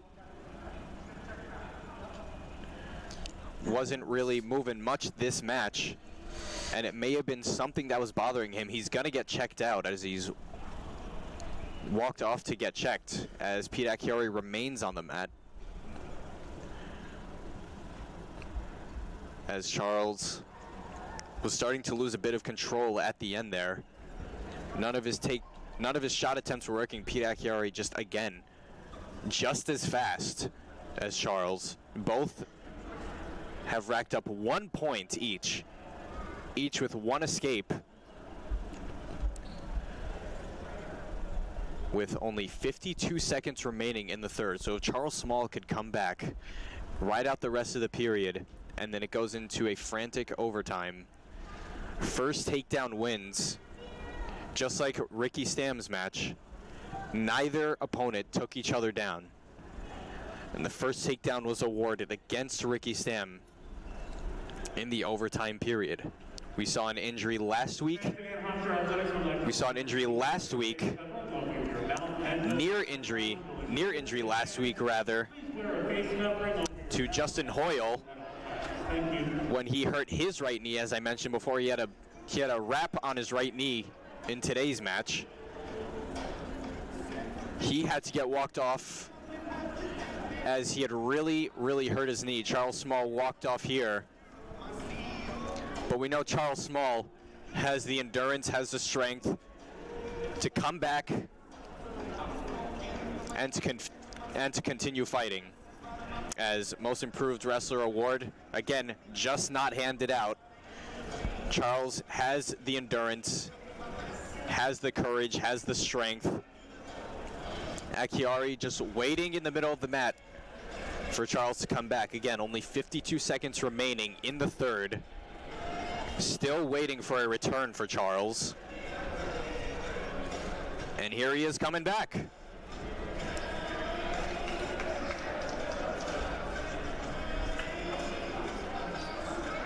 Still checking him one more time is the athletic trainer. As he approaches the mat again, where Pete Acchiari is waiting. And applause from the crowd, as Charles will look to finish what he has started, and by he has started, meaning he got the first point of this match, and he's going to look to finish off Pete Acchiari. There might not be any holding back. Charles look for the shot. Acchiari dodges. 36 seconds remaining. One of these guys are going to look for that final takedown as 30 seconds remain in the third period.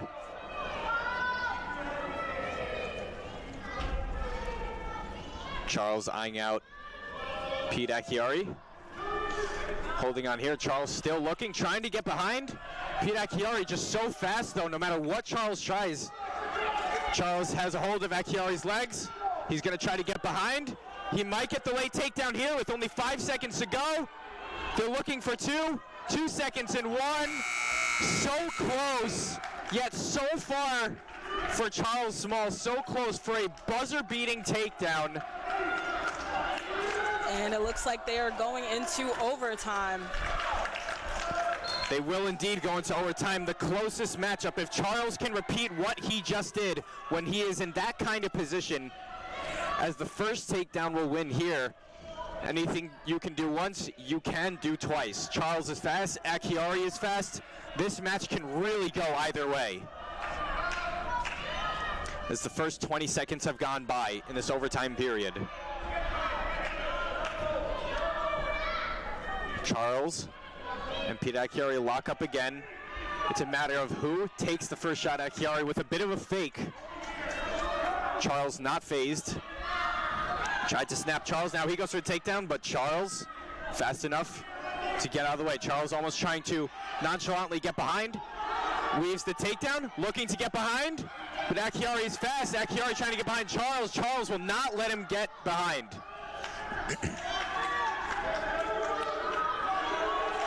1 minute gone in the overtime period. Both have gone for their takedowns, but neither are giving up right now. It is such a close matchup, so action-packed, but neither are giving up their position. It could honestly go either way at this point. Off the mat, they will go neutral.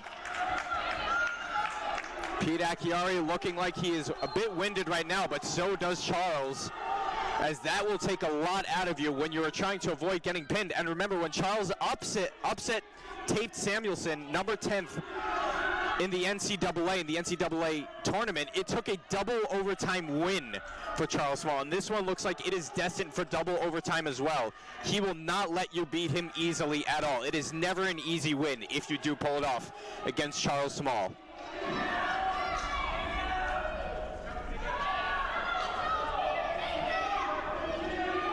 Holding on, and he nearly gets behind. 10 seconds to go. Charles looking to get behind. He is so close. Still remaining neutral. A butchered attempt by Pete Acchiari. Charles with 2 seconds. Pete Acchiari somehow escapes. It looked like 2 points for Charles on 2 separate occasions.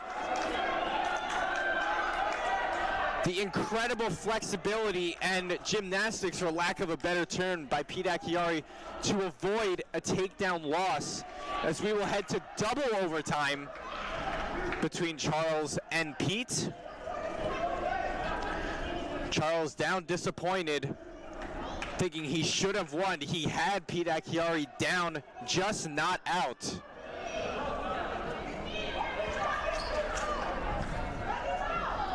Charles Small remaining calm. Looking to just catch his breath right now is Pete Acchiari talking to his coaches right now. Again, Charles Small has been in this position before, in a higher stakes position. Charles Small knew he would be wrestling Tate Samuelson days in advance, but did not go through a whole big game plan.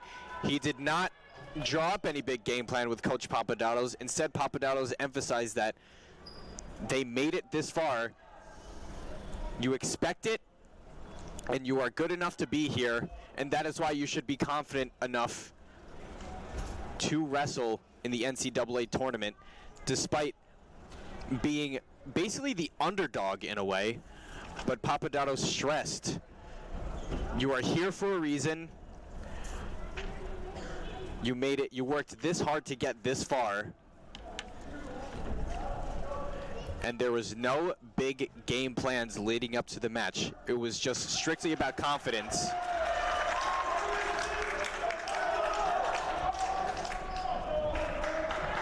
They will flip for a position as Charles Small will start on the bottom. Charles Small looking to get another quick escape point to get the score up to 2-1. 30 seconds left on the clock. Double overtime.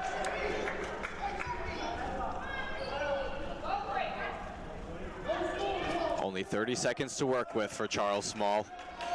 Small could potentially be the first Hofstra wrestler to come out with a win today.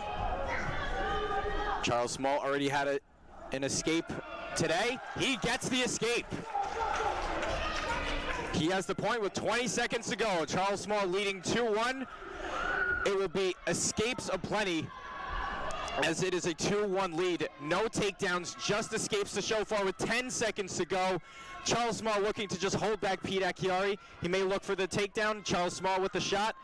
Doesn't go with 2 seconds to go. That is it. After the first 30 seconds of double overtime, as now Pete Acchiari will be the one on the bottom. And we've seen Charles Small had some pretty good riding time, and now he's going to have to try to... As Charles Small gets taken down, a bit of confusion there. The clock wasn't started. Buffalo bench getting extremely rowdy while Coach Papadopoulos and the rest of the coaching staff are trying to point out that the clock hasn't started, so whatever takedown believed to have gotten does not count. Not a single person in the stadium knew what was going on there. There were some clock issues. Now Charles will have another chance to stay on top of Pete Acchiari, try to secure this win. Charles rolls over. Charles from behind tries to get on top of Pete, although Pete has been really good at escaping these situations. Pete that close to an escape, and Pete gets the escape point, is still tied at 2-2.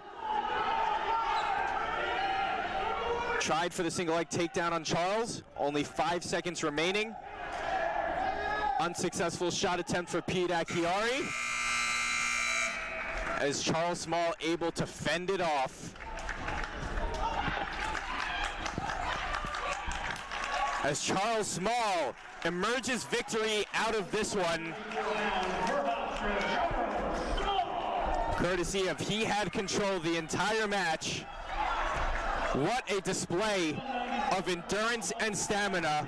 Endurance and stamina get all of the points there. What a show, what a display by Charles Small. Continues to impress, now a 10-5 record for him. What a match, what a performance by Charles Small. The first and only Hofstra wrestler to get a win out of today so far. And up next we have Trey Rogers at 197 pounds. Facing off against redshirt sophomore Sam Mitchell of Buffalo. Played high school football and had a 4-1 record his senior year in high school wrestling. Last season had a 3-6 overall record, which included an 18-3 Tech Fall win over Bloomberg's Jake Marnell. Won a 3-1 decision against SIU Edwardsville this season.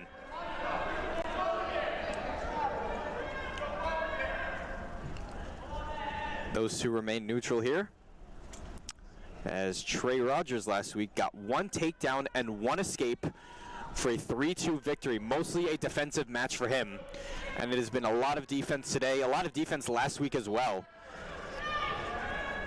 You know, going back to last week, Trey Rogers also achieved his 50th career win and is now the second active Hofstra wrestler to have 50 career wins. Achieving that many wins in NCAA Division I wrestling, again, just not handed to you. Trey Rogers had to work his way up just like everyone else in a heavier weight class. And you have to be so strong to compete in those weight classes. Congratulations to him for 50 wins. He's looking to make it 51 here to pass the half-century mark. As Sam Mitchell breaks free. Mitchell and Rogers at a majority stalemate right now. As Sam Mitchell looked for the shot, unsuccessful. Trey Rogers not really going for any shots himself. He's gonna kind of feel out his opponent here in Sam Mitchell, really just trying to feel him out right now. What a snap down by Trey Rogers to Sam Mitchell. Maybe that works in high school wrestling, but in NCAA, they're gonna get right back up after that. Under a minute to go in the first, still no points to show for. Trey Rogers looking for a bit of a headlock there on Sam Mitchell.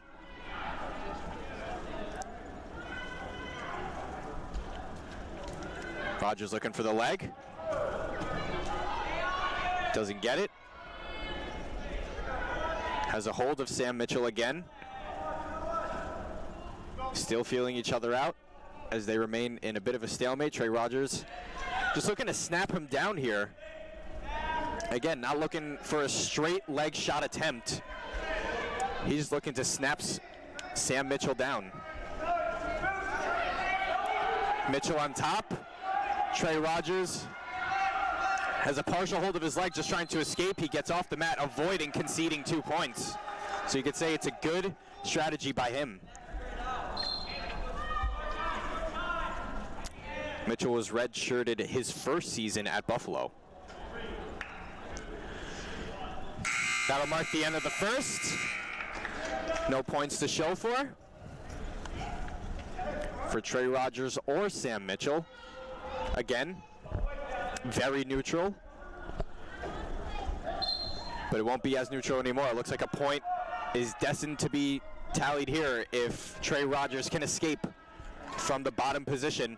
Although Sam Mitchell, a good play there to keep him down a little while longer.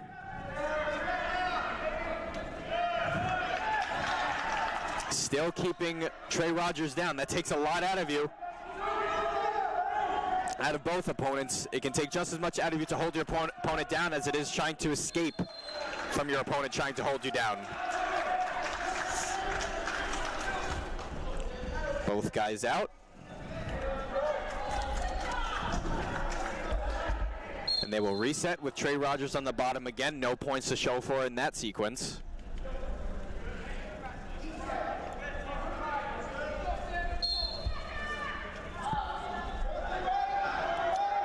Trey Rogers trying to break up. He got his legs up. He's got the hip up and just can't get his leg free, and he does. That's an escape point for Trey Rogers. Takes the first lead and spun out. And Sam Mitchell just pushes him off the mat, but a great escape there by Sam Mitchell. Excuse me, Trey Rogers.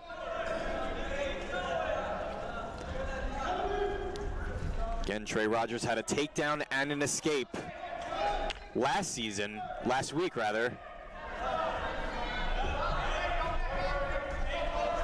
in order to take a 3-2 win over his opponent.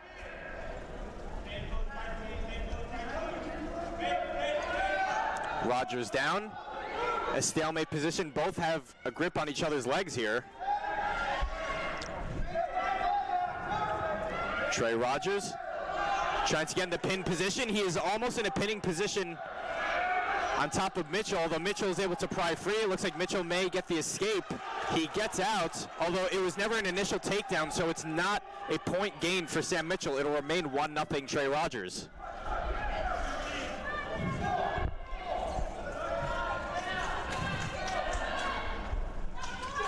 Trey Rogers pushed back. Now locked up with Sam Mitchell again, just riding up the last seconds of the second period with 3 seconds to go. And now Sam Mitchell will have a chance to obtain a point of his own, as he's going to be on the bottom, it looks like, and Trey Rogers will try to hold him down. This is where the tide can turn for Trey Rogers.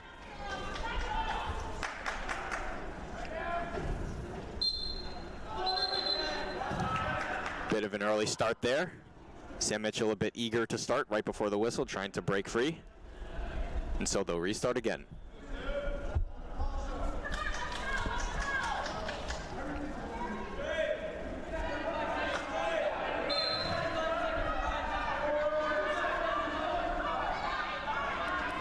Sam Mitchell the escape,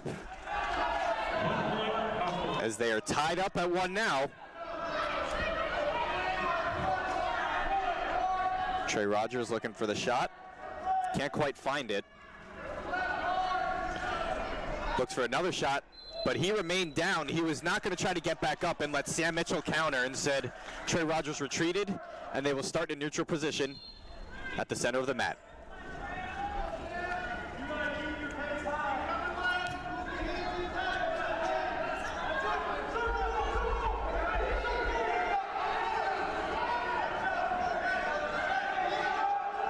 Trey Rogers a hold of the leg of Sam Mitchell.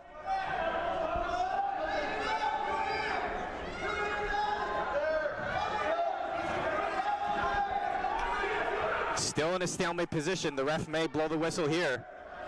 Nope, Trey Rogers gets into a potential pinning position over Sam Mitchell. Rogers a near fall. He may get the pin here.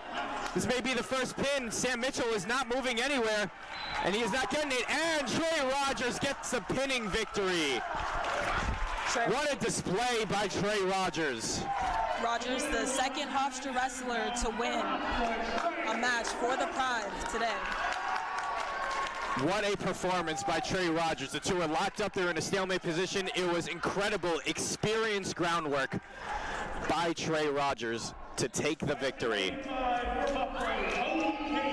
Toby Cahill will face the great Zachary Knighton Ward, who is 10-4 this season, won 6-2 last weekend, mostly a stalemate, got 3 takedowns for the 6-2 win. Toby Cahill last season went 5-2, a 2-2 in conference matchup, won 8-2 this season's opener after trailing 2-1 heading to the third period, where he was on a rout. He obtained 7 points in the third round. Two big guys facing off right now. Knighton Ward already looking to take him down, as you can see. What a takedown for Zachary Knighton Ward. Did not have to go for the legs for that one. There may be another pin here. If Zachary Knighton Ward could just get Cahill back on his back, but Cahill looks like he's trying to get off the mat. Knighton Ward trying to angle him back in, although Cahill is able to get back on his stomach side. 4 points awarded for Knighton Ward for that near fall. A dominant performance by these heavier weights. Charles Small, Trey Rogers, and now Zachary Knighton Ward off to an early 6-0 lead. And it's pretty much to be expected because, you know, they have more experience. They've been to the NCAA tournament. Yes, they have. Zachary Knighton Ward, one of the 7 NCAA qualifiers last season. Redshirt senior Toby Cahill transferred to Buffalo from Clarion, had a record of 23-30 over 2 seasons there.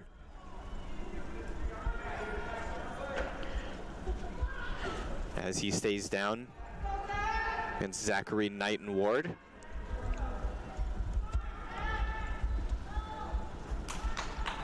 Zachary Knighton Ward may just try to ride out the rest of the match here, although early on in the match may not be all too gassed. Still early, may not try to ride it out right away, may not try to sit on his lead, as he'll definitely try to go for another pin, try to obtain as many points as he can for this Hofstra team, with, as we are approaching a minute to go in the first period rather. Knighton Ward up 6-0.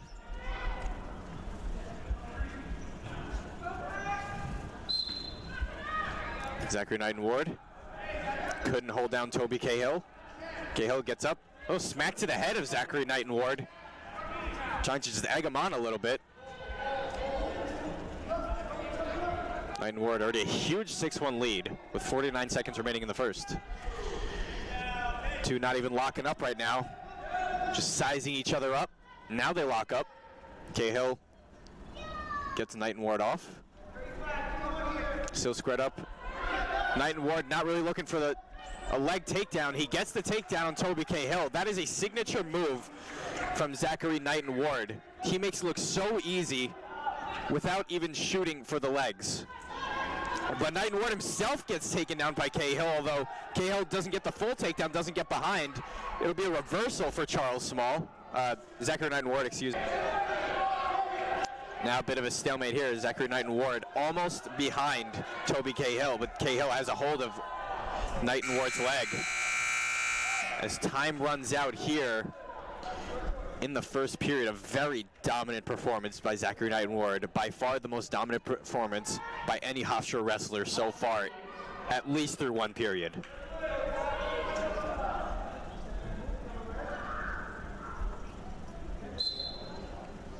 Knight and Ward will start on the bottom,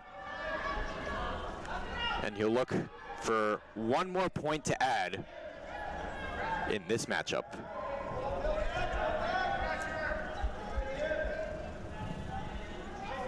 Charles Small is able to get up. All he has to do is break free. He does with poise. Zachary Knight and Ward in full control of this match so far.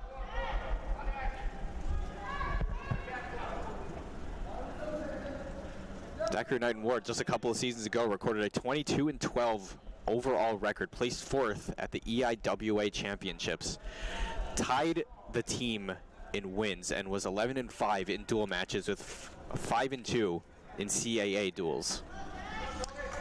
You know, I've gotten the chance to speak to Zachary Knight and Ward, and, you know, he says that his style is very much like going for the takedown, trying to get pins, and it's very evident that that's what he's doing today with the very first, you know, slam. Extremely intense. He doesn't go for the leg takedowns, as that is what every wrestler anticipates. He goes for the upper body. He gets behind you very quickly. Looks like those two just rammed into each other head to head, Knight and Ward and Toby Cahill.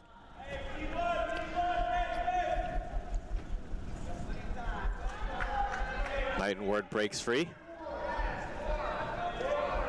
And after this, we will have one last matchup, one extra matchup, that is, in the 125-pound weight class. It'll be Dylan Acevedo Switzer for the Pride. He will face off against graduate student Jordan Reyes. So again, another freshman for Hofstra taking on another graduate student for the Buffalo Bulls.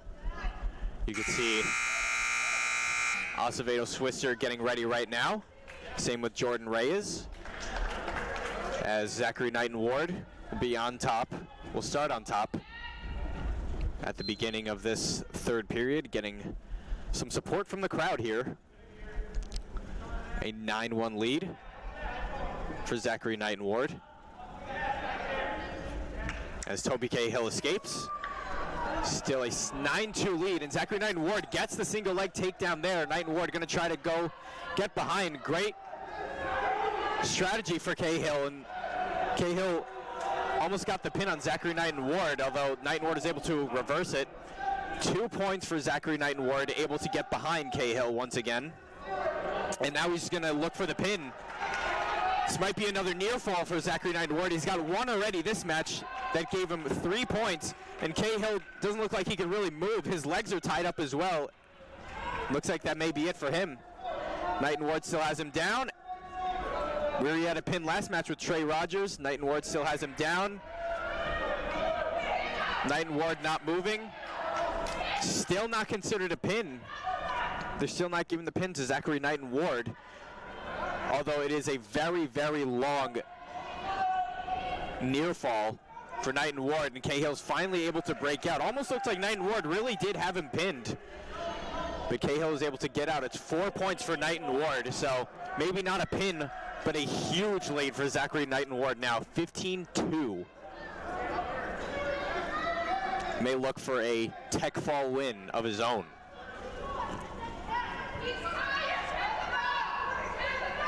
"23 seconds left, as Toby Cahill looks like he is done there. That takes a lot out of you, trying to not get pinned, even though it had looked like Knight and Ward had pinned him for sure. But Cahill no longer trying the counterattack, as Knight and Ward completely took over with 9 seconds to go. Now 5 down to 4-3. Zachary Knighton-Ward takes this one 15-2, and it looks like he'll get the extra point as he takes the riding time advantage. It will be a 16-2 point win for Zachary Knighton-Ward. What a performance by him. The heavier weights really getting it done, Sam. Yep, the third Hofstra wrestler to win a match today. And for the bonus match that will not count to the team's score, we have a 125-pound Dylan Acevedo Switzer for Hofstra versus Jordan Reyes for Buffalo. Jordan Reyes for Buffalo against Dylan Acevedo Switzer for Hofstra. Dylan Acevedo Switzer actually had the extra match before it all started last weekend against Bucknell, as this match will not count towards team points. Acevedo Switzer last week, a 7-2 loss, got taken down first. It took a little while, was wrestling more defensively, got one takedown, but was caught in a headlock afterwards and had gotten taken down shortly after, gassed in the third period, and that was pretty much it for him. Up against a graduate student in Jordan Reyes. You know, Acevedo Switzer is a freshman and, you know, wrestled at Sayreville War Memorial High School in New Jersey.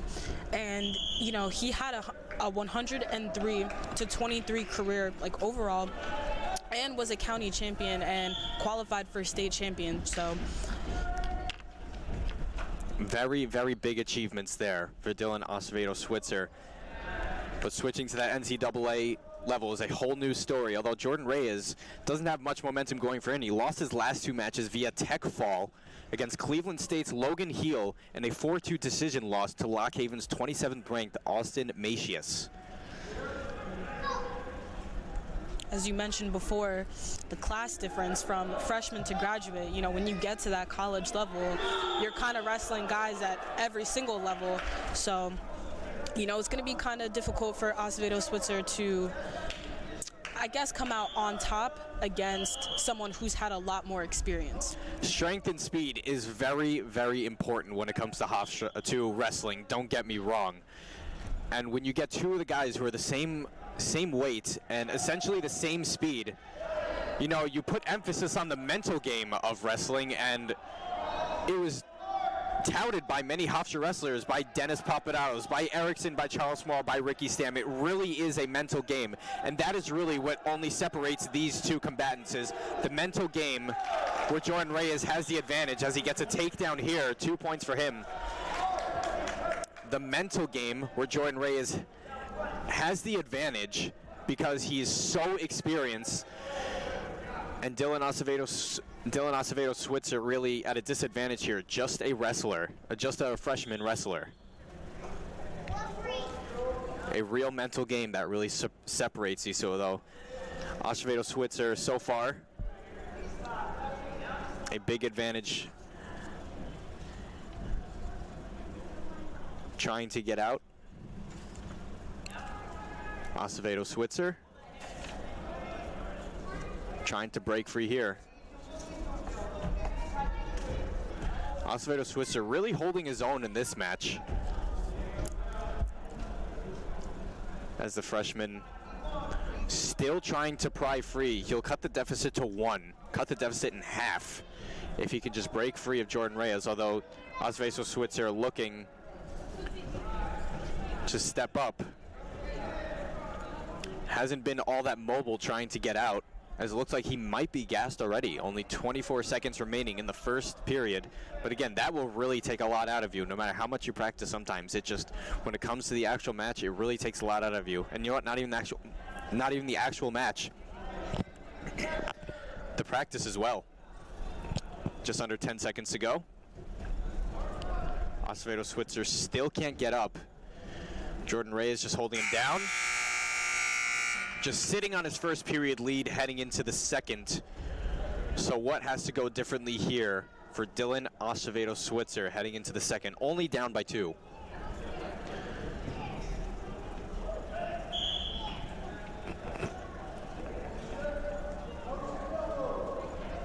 First few seconds go by. A lot of quick movement.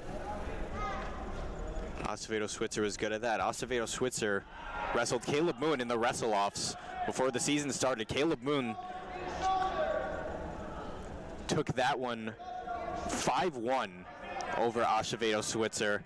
And both of those guys were very quick, but Caleb Moon looked extremely poised in that wrestle-offs competition against Acevedo Switzer. Acevedo Switzer was going on the offensive a lot. Caleb Moon really quick enough. Really quick enough to break free from that.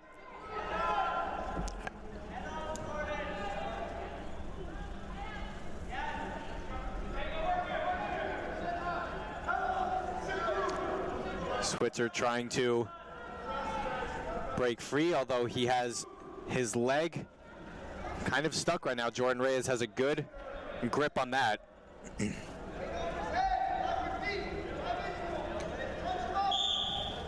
Bit of a stalemate there. No one can move there.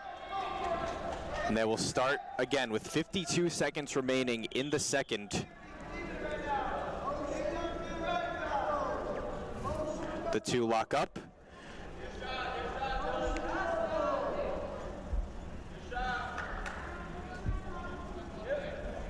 Jordan Reyes. Looks like he is really itching to get that takedown right now. Acevedo Switzer shoots, but doesn't quite connect. He's going for the shot any chance he gets. Being held on to right now, Acevedo Switzer has got one win this season. Reyes has losses in his last two matches. The second more recent one, close. That followed a tech fall in Cleveland State against Logan Heel. That'll mark the end of the second period. Acevedo Switzer seeming to be a bit gassed as we'll head into the third.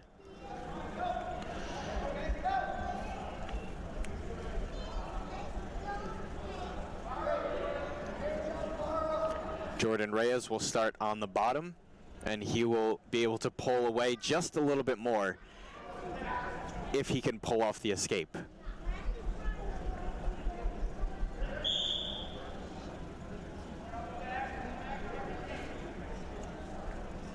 Switzer holding him down. Reyes trying to break free. In a seated position, Switzer doing a good job keeping him down, putting him in an uncomfortable position.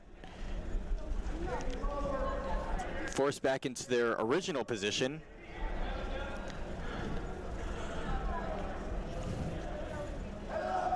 Switzer trying to keep him down, although Reyes is starting to make his way back up onto his feet.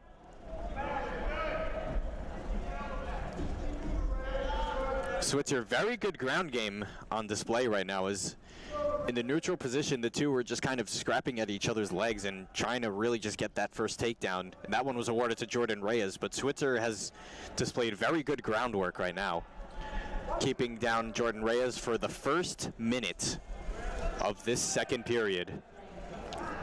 Referee contemplating blowing the whistle, although there is action. Reyes trying to break free, but Switzer, again, a lot of stamina displayed right now in order to keep your opponent down.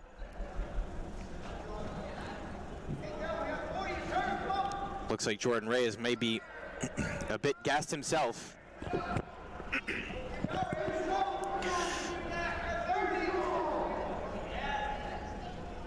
30 seconds remain in the second. Switzer still on top.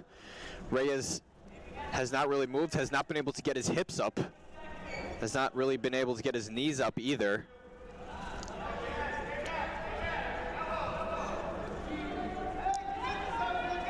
Switzer not exactly looking for the pin. It just looks like he's trying to stay on top, although trailing 2-0. May try to look for the pin. A great display. Just one last roll there. Jordan Reyes takes the victory there, and that will do it for today's matchups between the Hofstra Pride and the Buffalo Bulls. The Buffalo Bulls take the victory overall 27-13. And Sam, it was unfortunately a slow start for the lighter weights. And unfortunately, a slow ending as Acevedo Switzer, in an exhibition match here, drops this one 2-0, although was very much in control in that second period. As he is very gassed right now, as that will take a lot out of you. But a very great display of the heavier weights by Charles Small, as I mentioned, Trey Rogers, and Zachary Knighton-Ward. Teams walking off the mat now. I was even told by Ricky Stam that practice is a little bit more difficult now against Charles Small, as those two have sparred with each other for as long as Charles Small has been a wrestler, as back then you were able to break Charles Small, worded by Ricky Stam, although now he's the one doing the break-in. He misses wrestling the Charles Small from 2 years ago, but a great victory for him. Zachary Knighton-Ward, an incredible victory of his own. Trey Rogers, a pin victory, but that will do it here for the Hofstra Pride and the Buffalo Bulls. Thank you so much for tuning in. I am Jonathan D'Souza alongside Sam Walker, saying stay warm, stay safe, and have a great rest of your day.